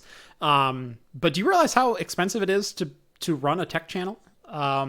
So I'll just throw this number out there. The last 2 years, I've had almost $40,000 in revenue. I've made $835 in profit because I've spent the rest of it putting back into the channel. And that was intentional to grow the business, to get the equipment that I need to run the business and to continue delivering content until I got big enough where the content could deliver itself. And what I mean by that is either getting in touch with hardware vendors who want to work with me, either getting advertising deals that can translate into, money that can just be spent on content or whatever else. But there's a lot of people ask me, well, how do you make money on YouTube? I say, I don't know because I haven't done it yet. Yeah, my books say I've made $40,000 at this point. I've spent it all back in the business. Now, obviously, I'm changing my business model moving forward, but I had to do that to get started, to get to the point where I am. So, yeah, well, that's the thing, man. When you look at the two types of business owners, you got the savers and you got the investors. Mm-hmm. And the ones that do the best are the investors. Yep. The ones that aren't afraid to spend some money in order to see sort of the future money you have, man. Like, yeah, it's no small thing. So, yep. Everyone notice Craft Computing using JCon Bluetooth earphone? No? Do you not see the wire?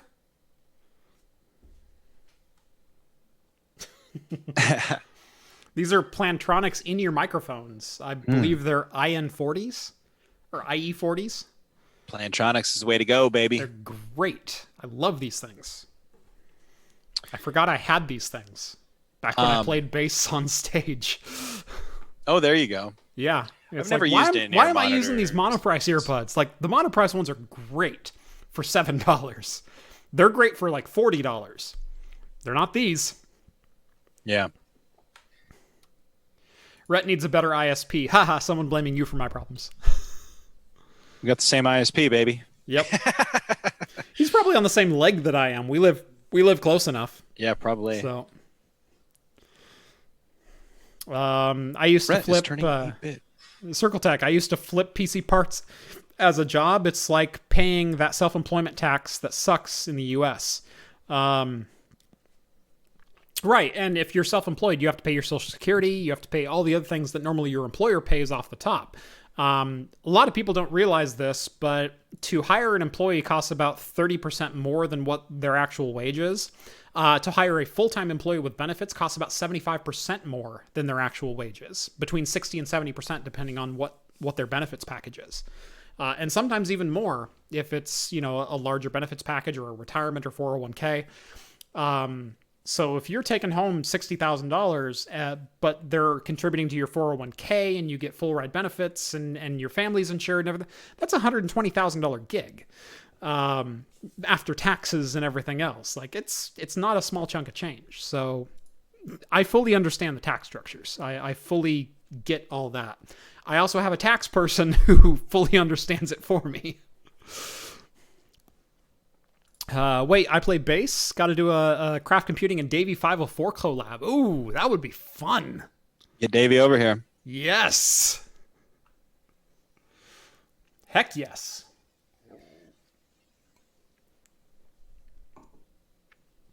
That would be a good time.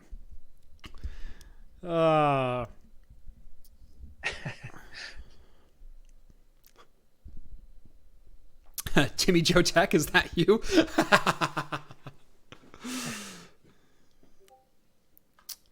No, but I love Timmy Joe. He's great. Scott, $20 donation. If you look for some Michigan beers, check out Dark Horse Brewing. I've had a couple of theirs, actually. The Scotty Karate Scotch Ale, Double Crooked Tree IPA, and Plead the Fifth Stout are all excellent choices if you can find them.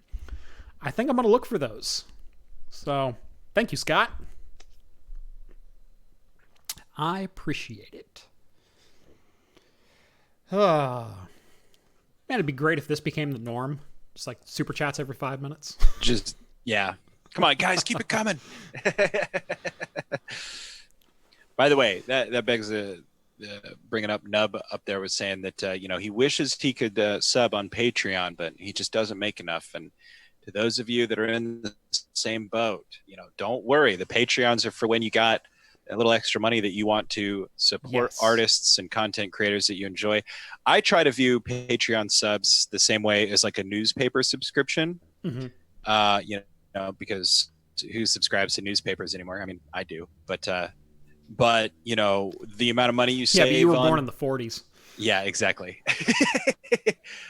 Get your newspaper over here. We got fresh print. We got the newsies. Oh, guys, those lights are starting to fade. Oh, no. We moving into craft after midnight.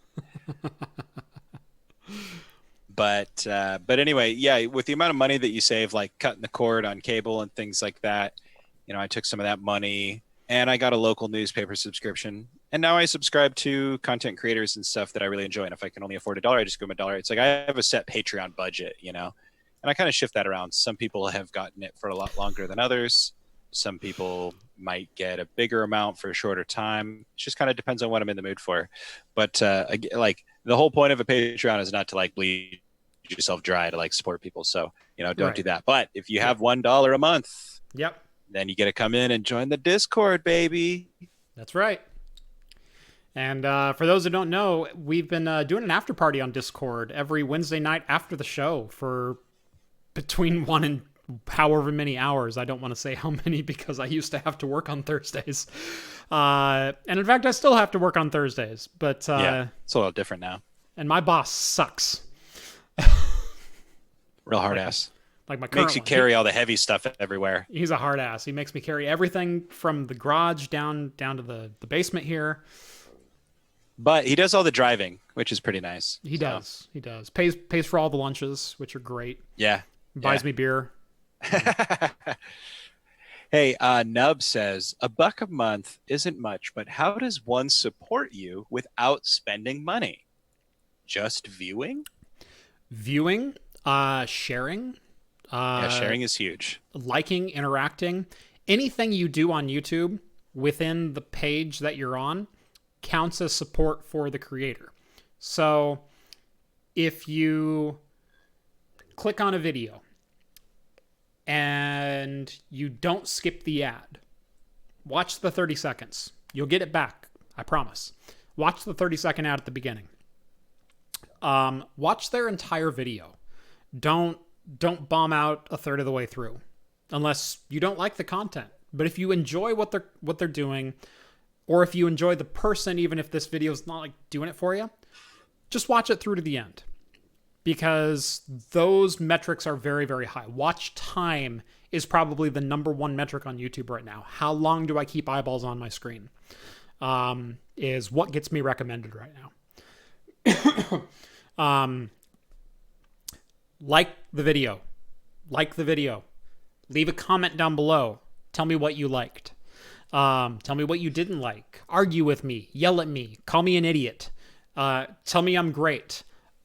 If you're leaving a comment, you are engaging with me, which means my video is doing better. So any comment whatsoever, like, share, subscribe. Novella Hub put it perfectly. There's a reason every YouTuber on the face of the planet at the end of every video, or sometimes at the beginning of every video, which drives me nuts because I haven't seen the video yet. How do I know if I like it? But at the end of every video, like the video, subscribe if you like it, leave a comment down below, call to action on the part of the user now that my video is done.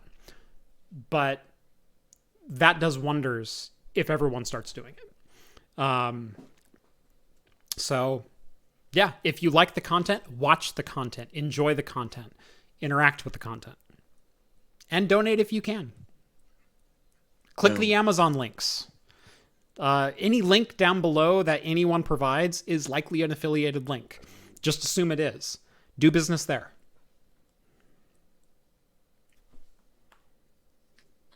Dashboard with a super chat over here. $3. $3. Kids that have access to computers change the world. And yes, sir, you are right. I had a computer in my room at age 6. I built my first one at 11. I got my first IT job at 17. I landed my professional career a number of years later, and I worked there for 13 years. And now here I am. I mean, when you listen to the old interviews with Elon Musk, he attributes his entire success to having a computer in his house. So there you go. Me and my wife were talking recently because my oldest daughter, Miss, who's helped me, she built a computer on the show, and then she's also built the arcade machine with me on the show. She wanted a computer in her room. Right now we have a computer in our office upstairs, so she can go in and play Minecraft and get on the internet and do those things, but supervised. And she wanted a computer in her room. And my wife was completely against it. And I said, I'm not completely against it, just flat out. I'm against unfettered access, because that's not good for a 7-year-old. But the reason I do what I do is because I had a computer in my room at age 6. And I got interested in it. And I learned about it. And I took that passion and turned it into a career. And that passion can start now. There's no reason it can't. So, we talked a while, and we're probably going to end up putting a Raspberry Pi with some very software in her room so she can tinker on the Pi. Get her a copy of Scratch on there. Get her some program learning games. Yeah. And see what she does with it. Because when I was 6, I had a Macintosh LC2 in my room. And I had a printer, and I had a 12-inch color screen, and playing the Learn to Use Your Mouse scuba diving game, and Math Blaster, and Warcraft, and I couldn't even play Wolfenstein 3D because an LC2 isn't fast enough to play it any more than a screen that's about this big. So literally I had my 12-inch screen, and I shrunk it down to about a 3-inch screen. So the render window was about that big, and I played Wolfenstein on a keyboard, leaning into that monitor. And that was my first-person shooter. But that's what lit a fire for tech in me, was having that computer in my room and being able to tinker with it. And who am I to deny that? What exactly is my education background? High school, some college, and a lot of tech certs. Didn't graduate college, but I'm certified to deploy Windows Vista. How's that?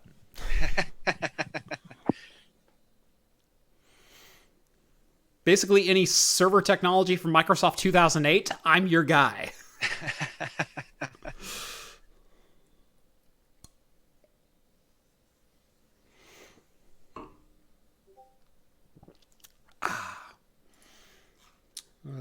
I'm really enjoying the chat today. I don't normally pay this much attention to it, but yeah, I've been reading a lot more than I've been talking. Yeah, I know. I keep doing the same thing. Yeah. I had a StyleWriter 1 in my room. I had a Macintosh black and white StyleWriter, an Apple StyleWriter. Chex Quest was long after. Chex Quest came out in 97, 98. I'm talking early 90s. Not going to quite give it away, but early 90s. Macintosh LC2.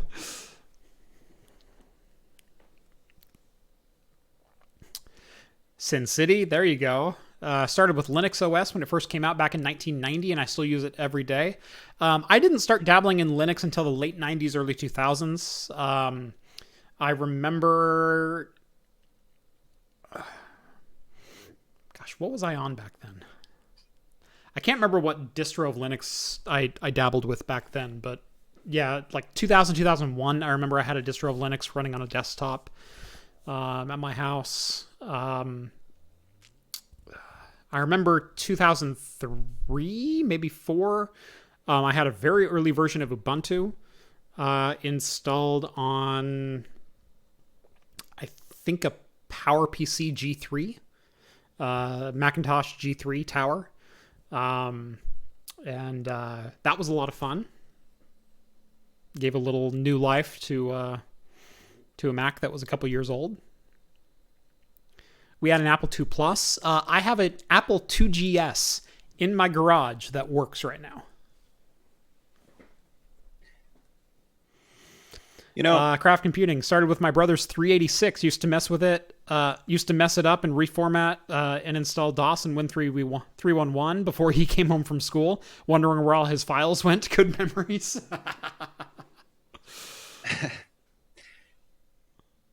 Here's a question I should put to the audience while we have one. Yeah. So you ever, have a memory of something as a child? For me, for example, I'll give you an example. I used to have this memory of this movie that I had watched at this daycare that I was at like 4 years old, maybe, about 4 years old or so. And it was on all the time. And I could never remember that movie as an adult, but I thought about it all the time. And like one day I just started doing a lot of research, doing a lot of digging, and I discovered the movie was The Princess and the Goblin, which is available on YouTube. Yeah. But the way I was able to find it was by these like really like thin details that I kind of remember about like the princess, like having this like string of light that she sort of like follows through the castle and does all this sort of stuff. Very like typical 80s sort of like fantasy animated movie. Well, my wife and I have been struggling to remember a game that she played as a child, and she's not a gamer, so her descriptions could be off, but maybe you guys can think about this. There's one level of this game in particular, if it even had levels, and the way she describes it sounds exactly like the game Pitfall. She describes this character, and you use the arrow keys, and you would jump and like grab these ropes and like swing over these holes. Okay. Yeah. But in her mind's eye, the holes didn't look like the holes on Pitfall. They looked more like the holes that you fall into, say, on like Mario Brothers, where they just go straight down off the screen. Now, here's the question. Yeah. What type of graphics? Because are we talking straight up like 2D pixels like Atari 2600? Because that was Pitfall. If you're talking if you're talking more of a PC game, then there was Pitfall: The Mayan Adventure, which I don't was think it more of a photo-ish. Yeah. So she describes it. I showed her pictures of Pitfall, and she said that was too advanced, which is like mind-blowing to me. And she said also, even in your mind's eye, because I have memories of the Oregon Trail looking a lot better than the Oregon Trail looks. Right. And that's what I keep, like, I don't know. It's hard for me to pinpoint exactly. And one other detail, she said she thought the main character might have been a depiction of a girl wearing a pink, what she thought was a dress, because it kind of had like a triangle, like the dress had more of like a triangle sort of Jill of the Jungle. Jill of the Jungle, you think? Jill of the Jungle. Should I Google this? Google it.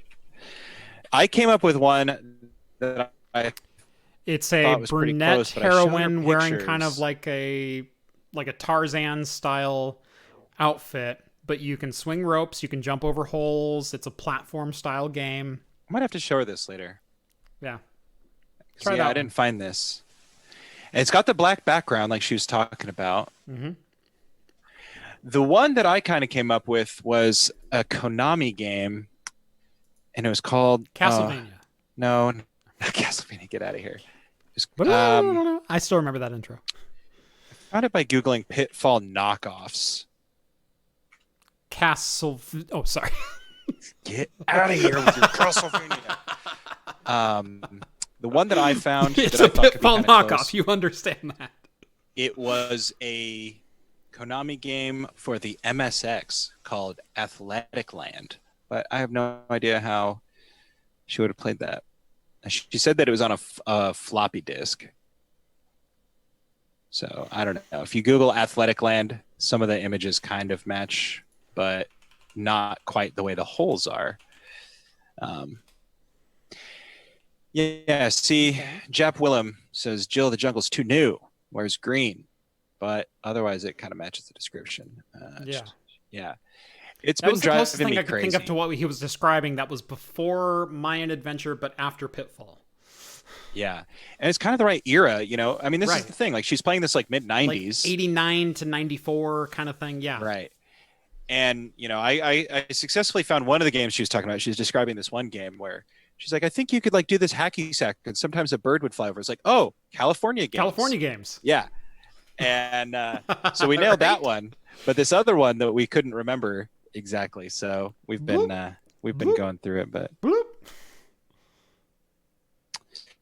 Nub says a vague memory of a game that's like Adventure, but it was in a pyramid. I believe it was on a TRS-80. I never had a TRS-80. It's one of the few computers from that era that I didn't really mess with.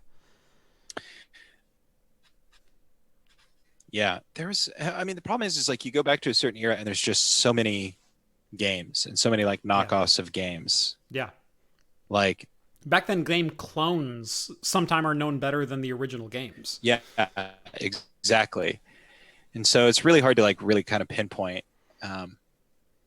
what this game could be. But anyway, I thought I'd put it out in the ether. So if anybody in chat had an idea, or if anybody watching in the future has an idea or listening in the podcast format.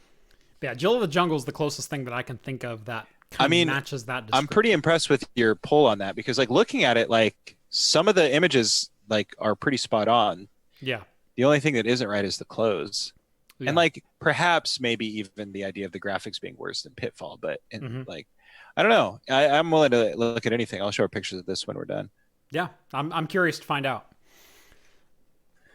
But and here we got sucked back into retro computing. Did you see how that happened? Yeah, absolutely. I know. I should have brought this up I should have brought it up while we were talking about it. Yeah, but I forgot about it. So, do you ever play a game called Jet Fighter? I don't think I have. There was a simulation craze in the late 80s, early 90s.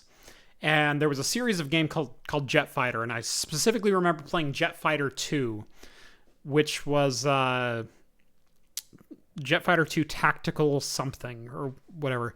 But it was a DOS-based game. You could play it in DOS 5 or DOS 622. Had PC speaker sound, and that was it. I think it might have had Sound Blaster sound later on, but I've actually never heard it with Sound Blaster sound. But it was a first person, you're in a F-16 or FA-18 or, a couple of different planes. I think they had 5 planes to choose from, and you could have up to 2 enemies that you would dogfight. And it was over California.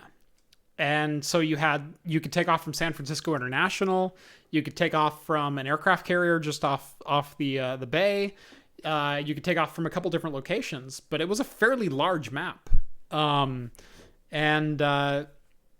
You would take off and fly this jet, and you could fly it first person or third person, so you could fly behind, and it was very, very early 3D graphics. Yeah. I spent hours playing that game. Hours upon hours upon hours playing that game. Because it's interesting to me how older games like that sometimes have like these immersive qualities and kind of expansive features. They like games lost after that and then didn't gain back until recently, I mean, how well it did for how small of a game it is. I mean, the whole game fit on a floppy disk. One floppy disk. And it was 3D graphics. And it was the entire Bay Area of California.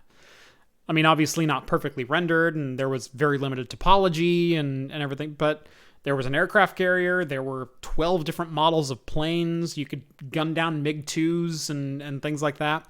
And you could dogfight in it. And you had actual physics that were going on. You had flaps on your plane. You had pressures. You would stall if you were doing too tight of a roll. I mean, it was a very good simulation game. Yeah. And a heck of a lot of fun. And man, that's the best thing we had in 1992. I mean, it was Yeah. I spent so long playing that game. Yeah, gaming's one of those interesting things. There was one game I recalled my older brother playing, and it was some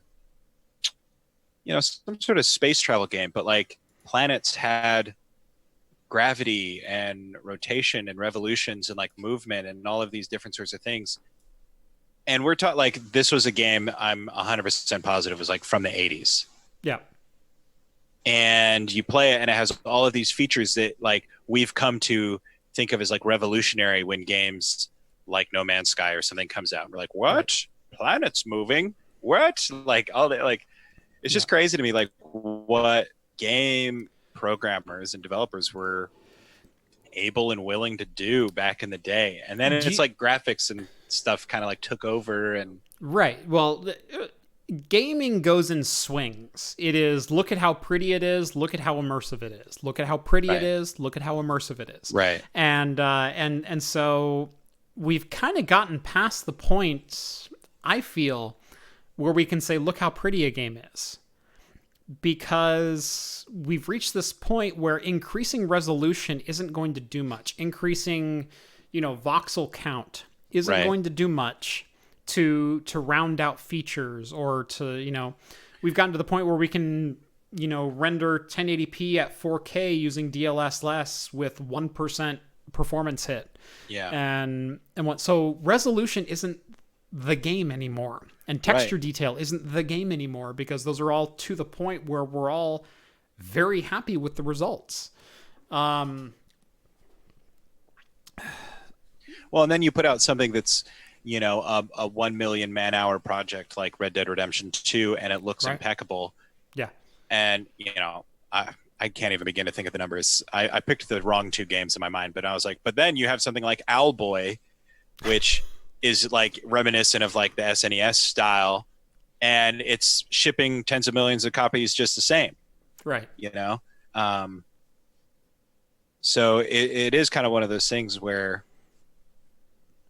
people just enjoy games. So you never know what's going to hit and what's going to strike a fire. I mean, we've had, $500,000, or heck, even $10 million games before that have flopped. Yeah. It's not unheard of for a game.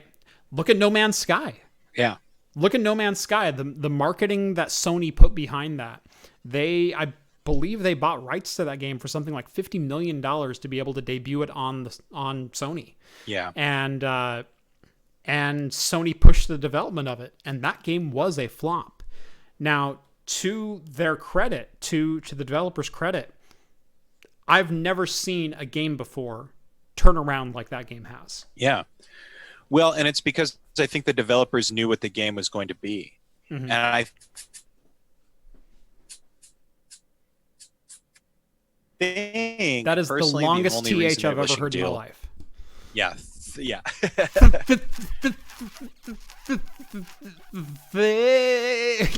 what I heard. I'm sure it's Comcast or the FBI going after me. It's one or the other. But might be both. But Sony's publishing deal, I'm sure, is why they kind of push it out. And I think that maybe if Hello Games had been a little bit more clear with the audience, personally, you've all heard me rant about it. I think they were perfectly clear about what the game was going to be and all that sort of stuff. And if you got duped into it, it's because you don't listen or you don't research. I mean, I bought the game launch and I was completely satisfied with what it is. And then it kept getting better. And I was like, oh my God, like for once in my life, I bought a game and for no money, I got a new game 2 years later that was better. Right. Like, I'll argue the counterpoint to that, because I also bought it at launch. I bought it 15 hours before the download date for Steam. And so I downloaded the game and played it right at release. And I was excited on the level that I was excited for Spore. Of here's a game that takes you from, one planet to explore the galaxy and make your own path and interact with starships and meet alien cultures and decode languages and all the grandiose things that they promised. And you get into the game and you're like, this is really cool. And you're playing it for like 2 hours. And you're like, okay, I've got a spaceship now. I'm off planet. There's a starbase. I'm going to go to that. And you land in the starbase and you go, oh, there's an alien. Sweet. And you go talk to the alien. And he's talking gibberish. And you don't understand any of the words that he's saying. Blah, blah, blah, blah, blah, blah, blah. But he seems to be wanting to sell you something. And so you buy a new part from him. And then you go, oh, I'm going to go to like the next star system. And so you go to the next star system. And you land on one of the planets. And it's a different biome. And you're going, oh, this one's fire instead of ice. Or this one's this instead of that. This one's a water planet instead of a jungle. And I played it through for 16 hours opening weekend. And at 16 hours, I finally had to say, is this it? Is this all I got? Because I kept waiting for it to get deeper. I kept waiting for a story to develop. I kept waiting for an animal to surprise me, or hell, for that matter, attack me. There was no survival. There was no construction. There was no anything else. There were 12 ships that you could buy and sell. There were a couple of different weapons that you could have. And all they did was apply different levels of damage and look the same, or mine ore at a different rate. There was never a sense of danger because I always had 100 times the resources that I needed to survive. There wasn't anything I could do on the planet other than mine the resources. And so, oh, this planet doesn't have diamonds or coal, so I'm going to go somewhere else. Every space station looked exactly the same. There were 7 biomes on the planets, and so every planet ended up looking exactly the same. All the creatures there were only like 300 different combinations of parts, and so all the creatures ended up looking the same, just different sizes. But the game is big enough, it took me 16 hours to get to that point. Right. And for a game that was supposed to be a mile deep and 30 miles wide, was a mile wide and about 3 inches deep. And so I'll counter by, there was a lot to do, only because there were a lot of planets. And It was not the game they promised. Well, certainly not at launch. I think now they're getting to the game that they promised. They're very close. I don't even think they're there yet. I mean, but it's a good game now. There are no features in any of the newest editions other than multiplayer, I guess. And I would even argue against that were promised from the get-go. Mm-hmm. There was no feature that's included in it. Like all of the features that are now part of the game, part of the base game, are things that were never discussed or talked about early on. Mm-hmm. Obviously, players wanted them, and so we got them. And so, like, kudos to people for making it known. But also, I kind of have a feeling that like Hello Games kind of knew what they wanted to do with it after launch. Again, yeah. I kind of think the publishing deal pushed them. I think it was released a year and a half early. Yeah, and I would agree. And Sony pushed them to that. I would agree. I think if it was released a year and a half later and they had the development time that they put back into it, I think the reception would not have been cold. Yeah. See, and I put 40 hours into it before I kind of stopped coming back to it a little bit. Mm-hmm. And, now I play it a little bit more regularly just because I have friends that want to play it and there's more to do. But at the same time, when I bought the game, I knew what I was getting was like a glorified tech demo in a way. Like the whole concept of the game was based around... But I've seen tech demos deeper than that. Sure. But again, every single thing that I watched is a developer saying like, this was my way of showing off that I had this algorithm that could produce, what was it, 4 quadrillion planets, right, or something like that. Here's the disconnect between the marketing behind that game and what was actually delivered. Is the game itself was advertised as every atom procedural. That was the marketing slogan. Sure. Was every planet, every being, every procedural. And the word procedural has always meant when I start a game, my game is generating that world. It has never been we procedurally generated a world and it's a pre-done set thing. Well, and even then I would argue that the things were procedural, like just based on the way that you would develop. They were procedural, but never in the way that has players ever been want. advertised as procedural before. Right. And I think that, again, that comes down to the marketing. Like, I think that there's a disconnect with like what developing like a procedural generation algorithm looks like, and like what players hear when they hear the word procedurally generated. And I'm not saying it's not impressive. I'm not saying that the fact that they were able to generate that universe is not impressive. The way it was marketed was that every single time you play through, it's a different game. It's a different universe. It's a different goal. It's a different 100%. mission. And it's not. They generated one universe and then sold everyone the same universe. And that's fine if you market it that way, but that's not how they marketed it. Well, the thing is, though, is it's the same universe. However, but there's 4 quadrillion planets. Strictly speaking, yeah, you're never going to ever go to the same planets twice. Right. In theory. Right. But they also marketed it as a multiplayer game. And they said you'll be able to interact with your friends or find them on other worlds right. Which, and to me, that is the only aspect of the game that was misrepresented at all in the initial sort of marketing blitz. Like, you know, you watch the original demo and you're seeing like these dinosaur-like creatures and things, and you're like, wow, these creatures look so cool. And then you get in, you see all the derpy creatures and the Jurassic Park YouTube video. Right, yeah. But even then, like, we've all watched E3 coverage before. Like, I would hope that the people, again, this is just my personal 2 cents, and I don't disagree with anything that you're saying necessarily. It's just that I have a hard time sympathizing with people that didn't know what they were getting, because that is video game marketing since I've been old enough to buy my own games. You know, like, I keep coming back to this whenever we talk about No Man's Sky, but it's like the game Fable sold me an Xbox, and so many people you had to bring that up, didn't you? Yeah, but here's the thing: I played that game I probably put like 200 hours into that game, and I still enjoy what I got out of it. It was worth the money to me. Was it what was promised? No. But from then on, I learned that what you get and what is promised, like, are not necessarily ever going to be the same thing. This is partially why I don't buy games new.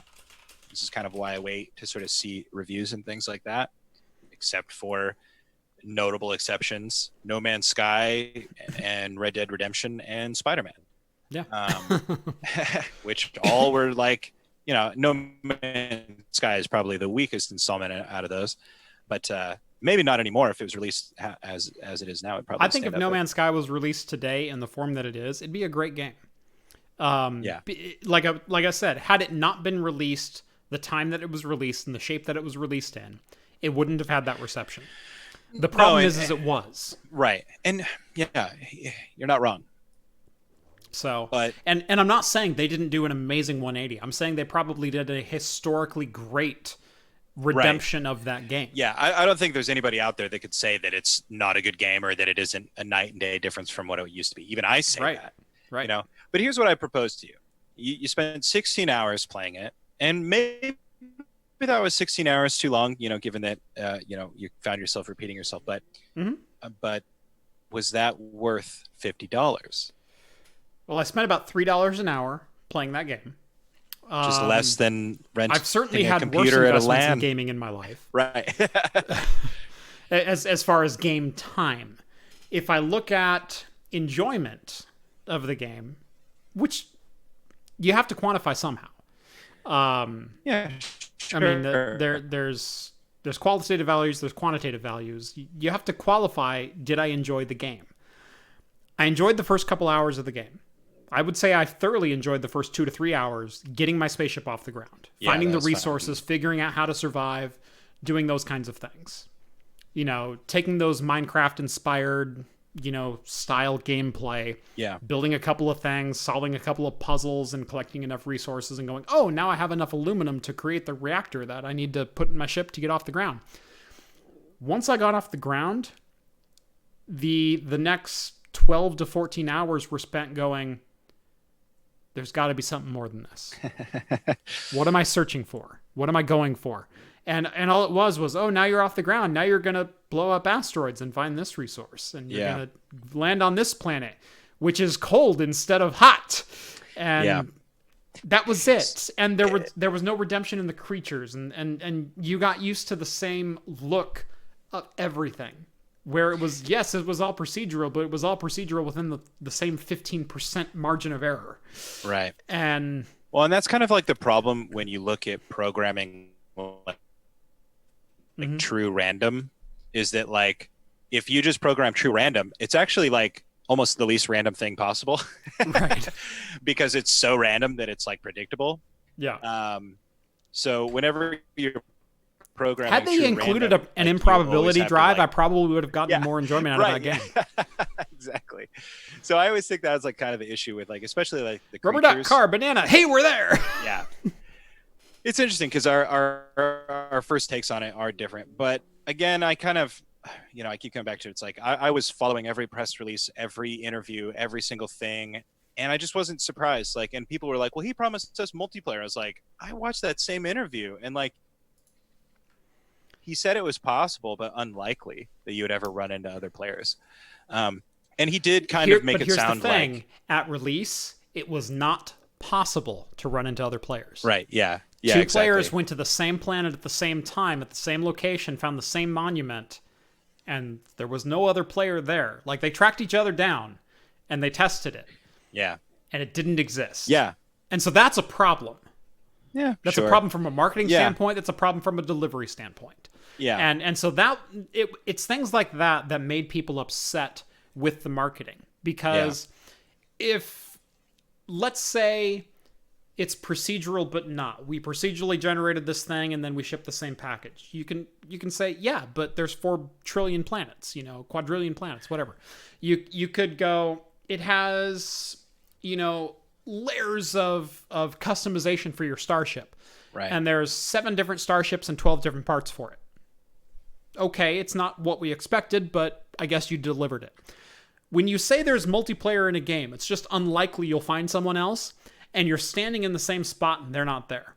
Right. That's a problem. That's a straight up lie. Right. Sure. And so that's why people were upset. And once you find a lie, you start looking at the other ones. And so some of it started to unravel. And so I can't take away your quantitative experience, your qualitative experience, to say that you enjoyed the game at release, because there were times that I enjoyed the game at release. Right. But when I look at it and through those 16 hours, I was going, this is not the game that I was promised. Right.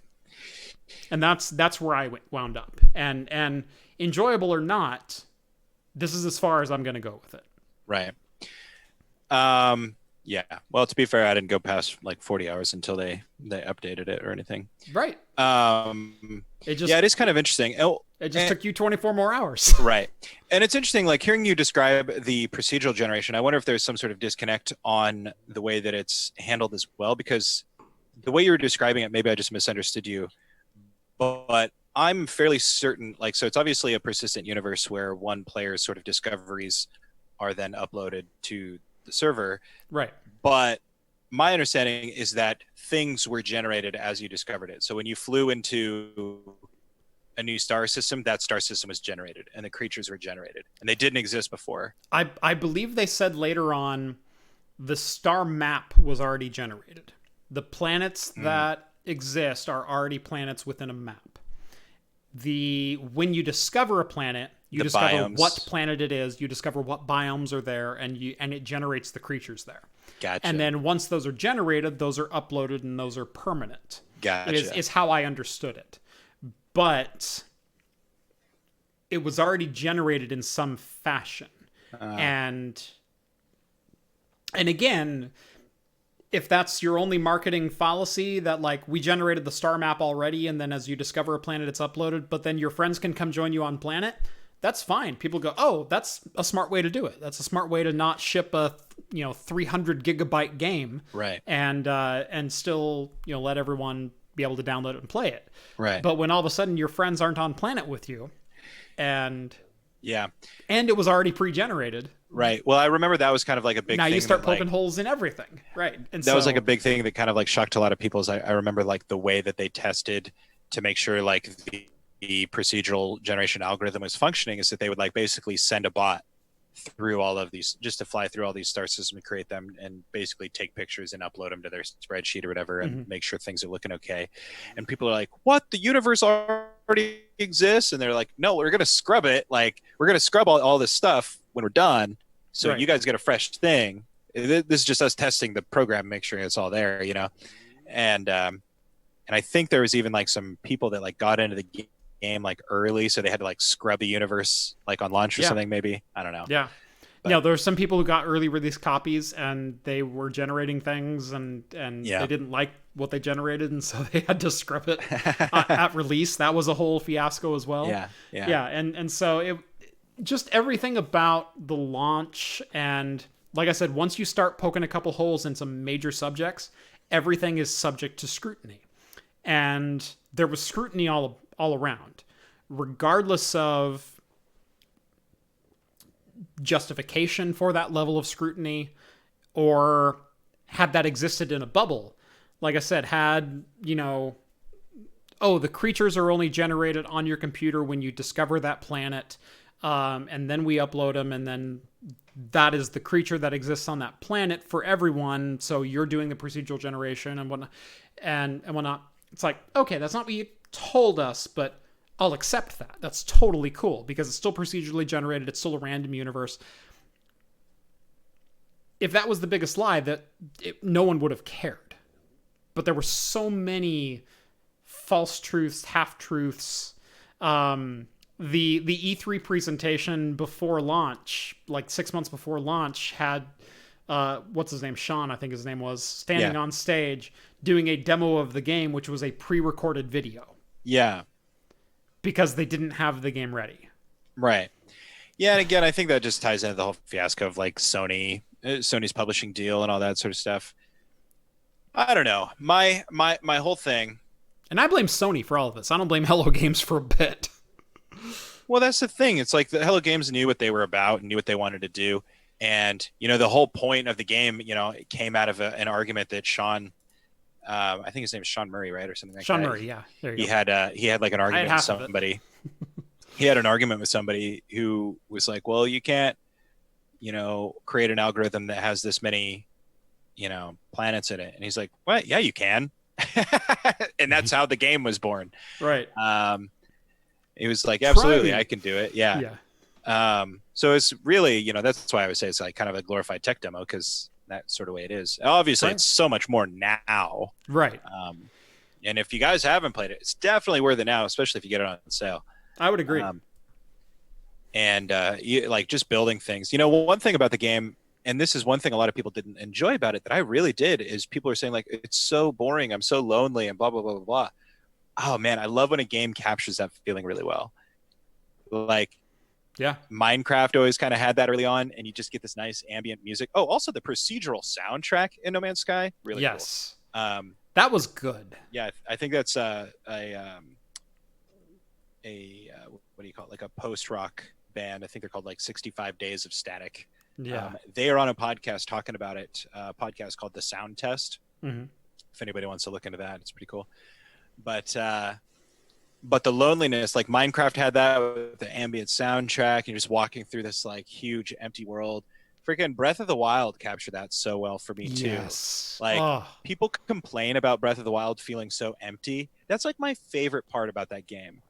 Is like you're alone. It feels that was part of it.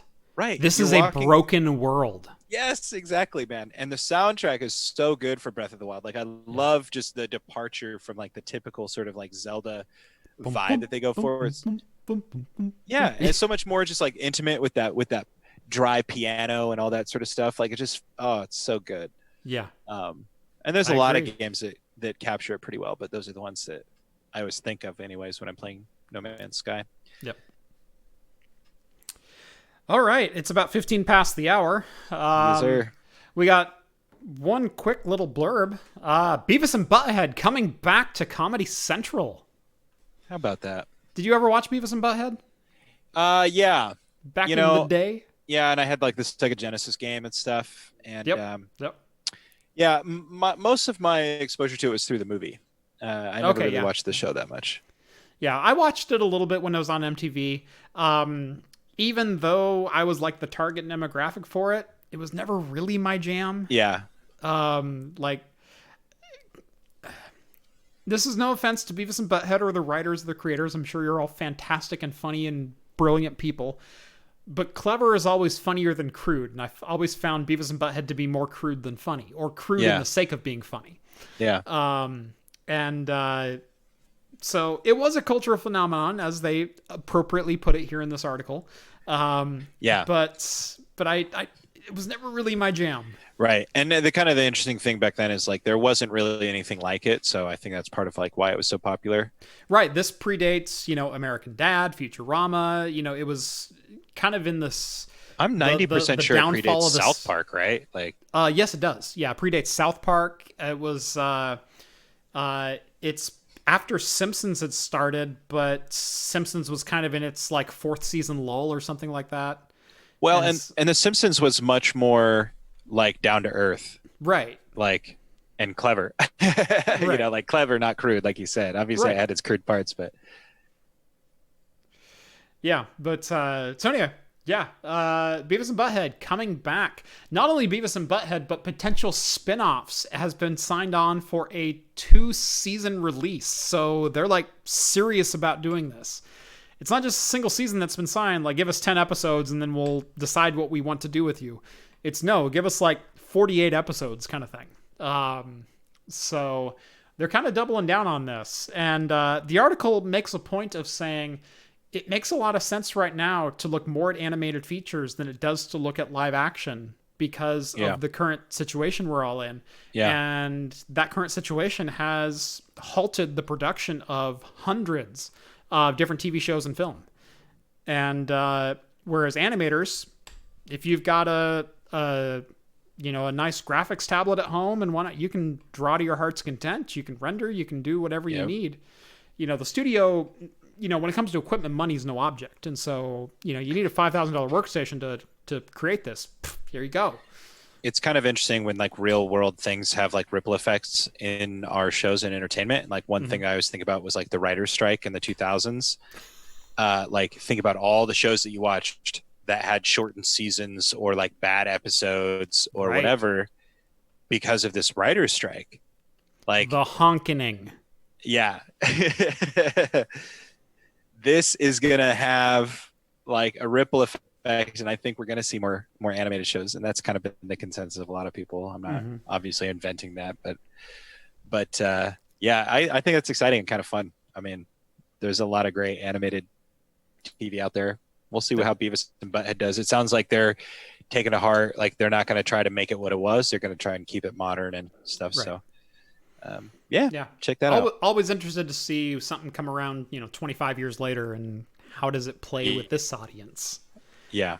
Because there were certain things with that audience that I don't think would play too well with this audience. Right. Well, what's interesting in the article flat out says like they're going to try to kind of go for like the Gen Z humor and things like that. So we'll see. We'll see what they do. Butthead going to be flossing in the middle of the street? Oh, God. Was that ever funny? No. Great cornholio flossing. That's all we need. Yeah. Anyway, that is going to do it for episode 139 here on Talking Heads. Thank you guys so much for watching, and I really do mean this. So much for your support throughout the day. I've received, I literally mean thousands of kind words from you. I read every single YouTube comment, of which there were 370, I think at last count. I read every single one, and I greatly appreciate all but like 2 of you. So, and that's kind of rare for a comment section. So you guys are absolutely awesome. You guys are the reason that I'm able to make this decision, that it was a viable decision to make. So I'm definitely venturing into a bit of the unknown. I think I know I have a great support system here in my wife and my family. And I think I have a good support system professionally, fiscally, etc. So I think it's going to work, but only time will tell. And thank you for sticking around. Join the Patreon. Link is down in the video description, and I believe Skull was so kind as to provide a link as well. You're literally helping me keep the lights on around here now, so I really do appreciate it. Minimum of $1 donation per month. We charge per video that I post, but you can set whatever monthly maximum that you want.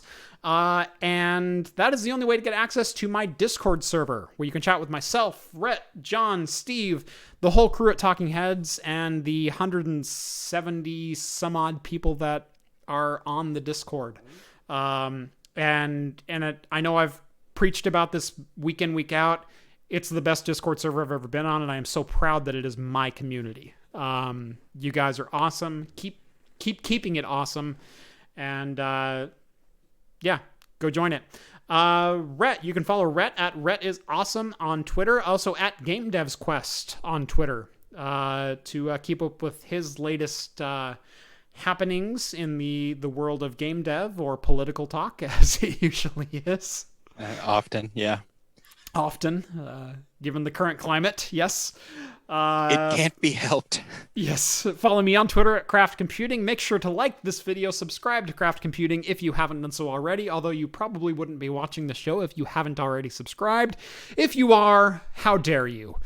And I think that's going to do it for us. Rhett, any final thoughts? No, sir. Just congratulations to you, and looking forward to the increased number of videos from Craft Computing personally. So that's right. Yeah, working on a good one now. So yeah, if you like Craft Computing, get used to about double of it. Sorry, I can't change my face. Anyway, thank you guys so much for watching, and as always, we'll see you next week.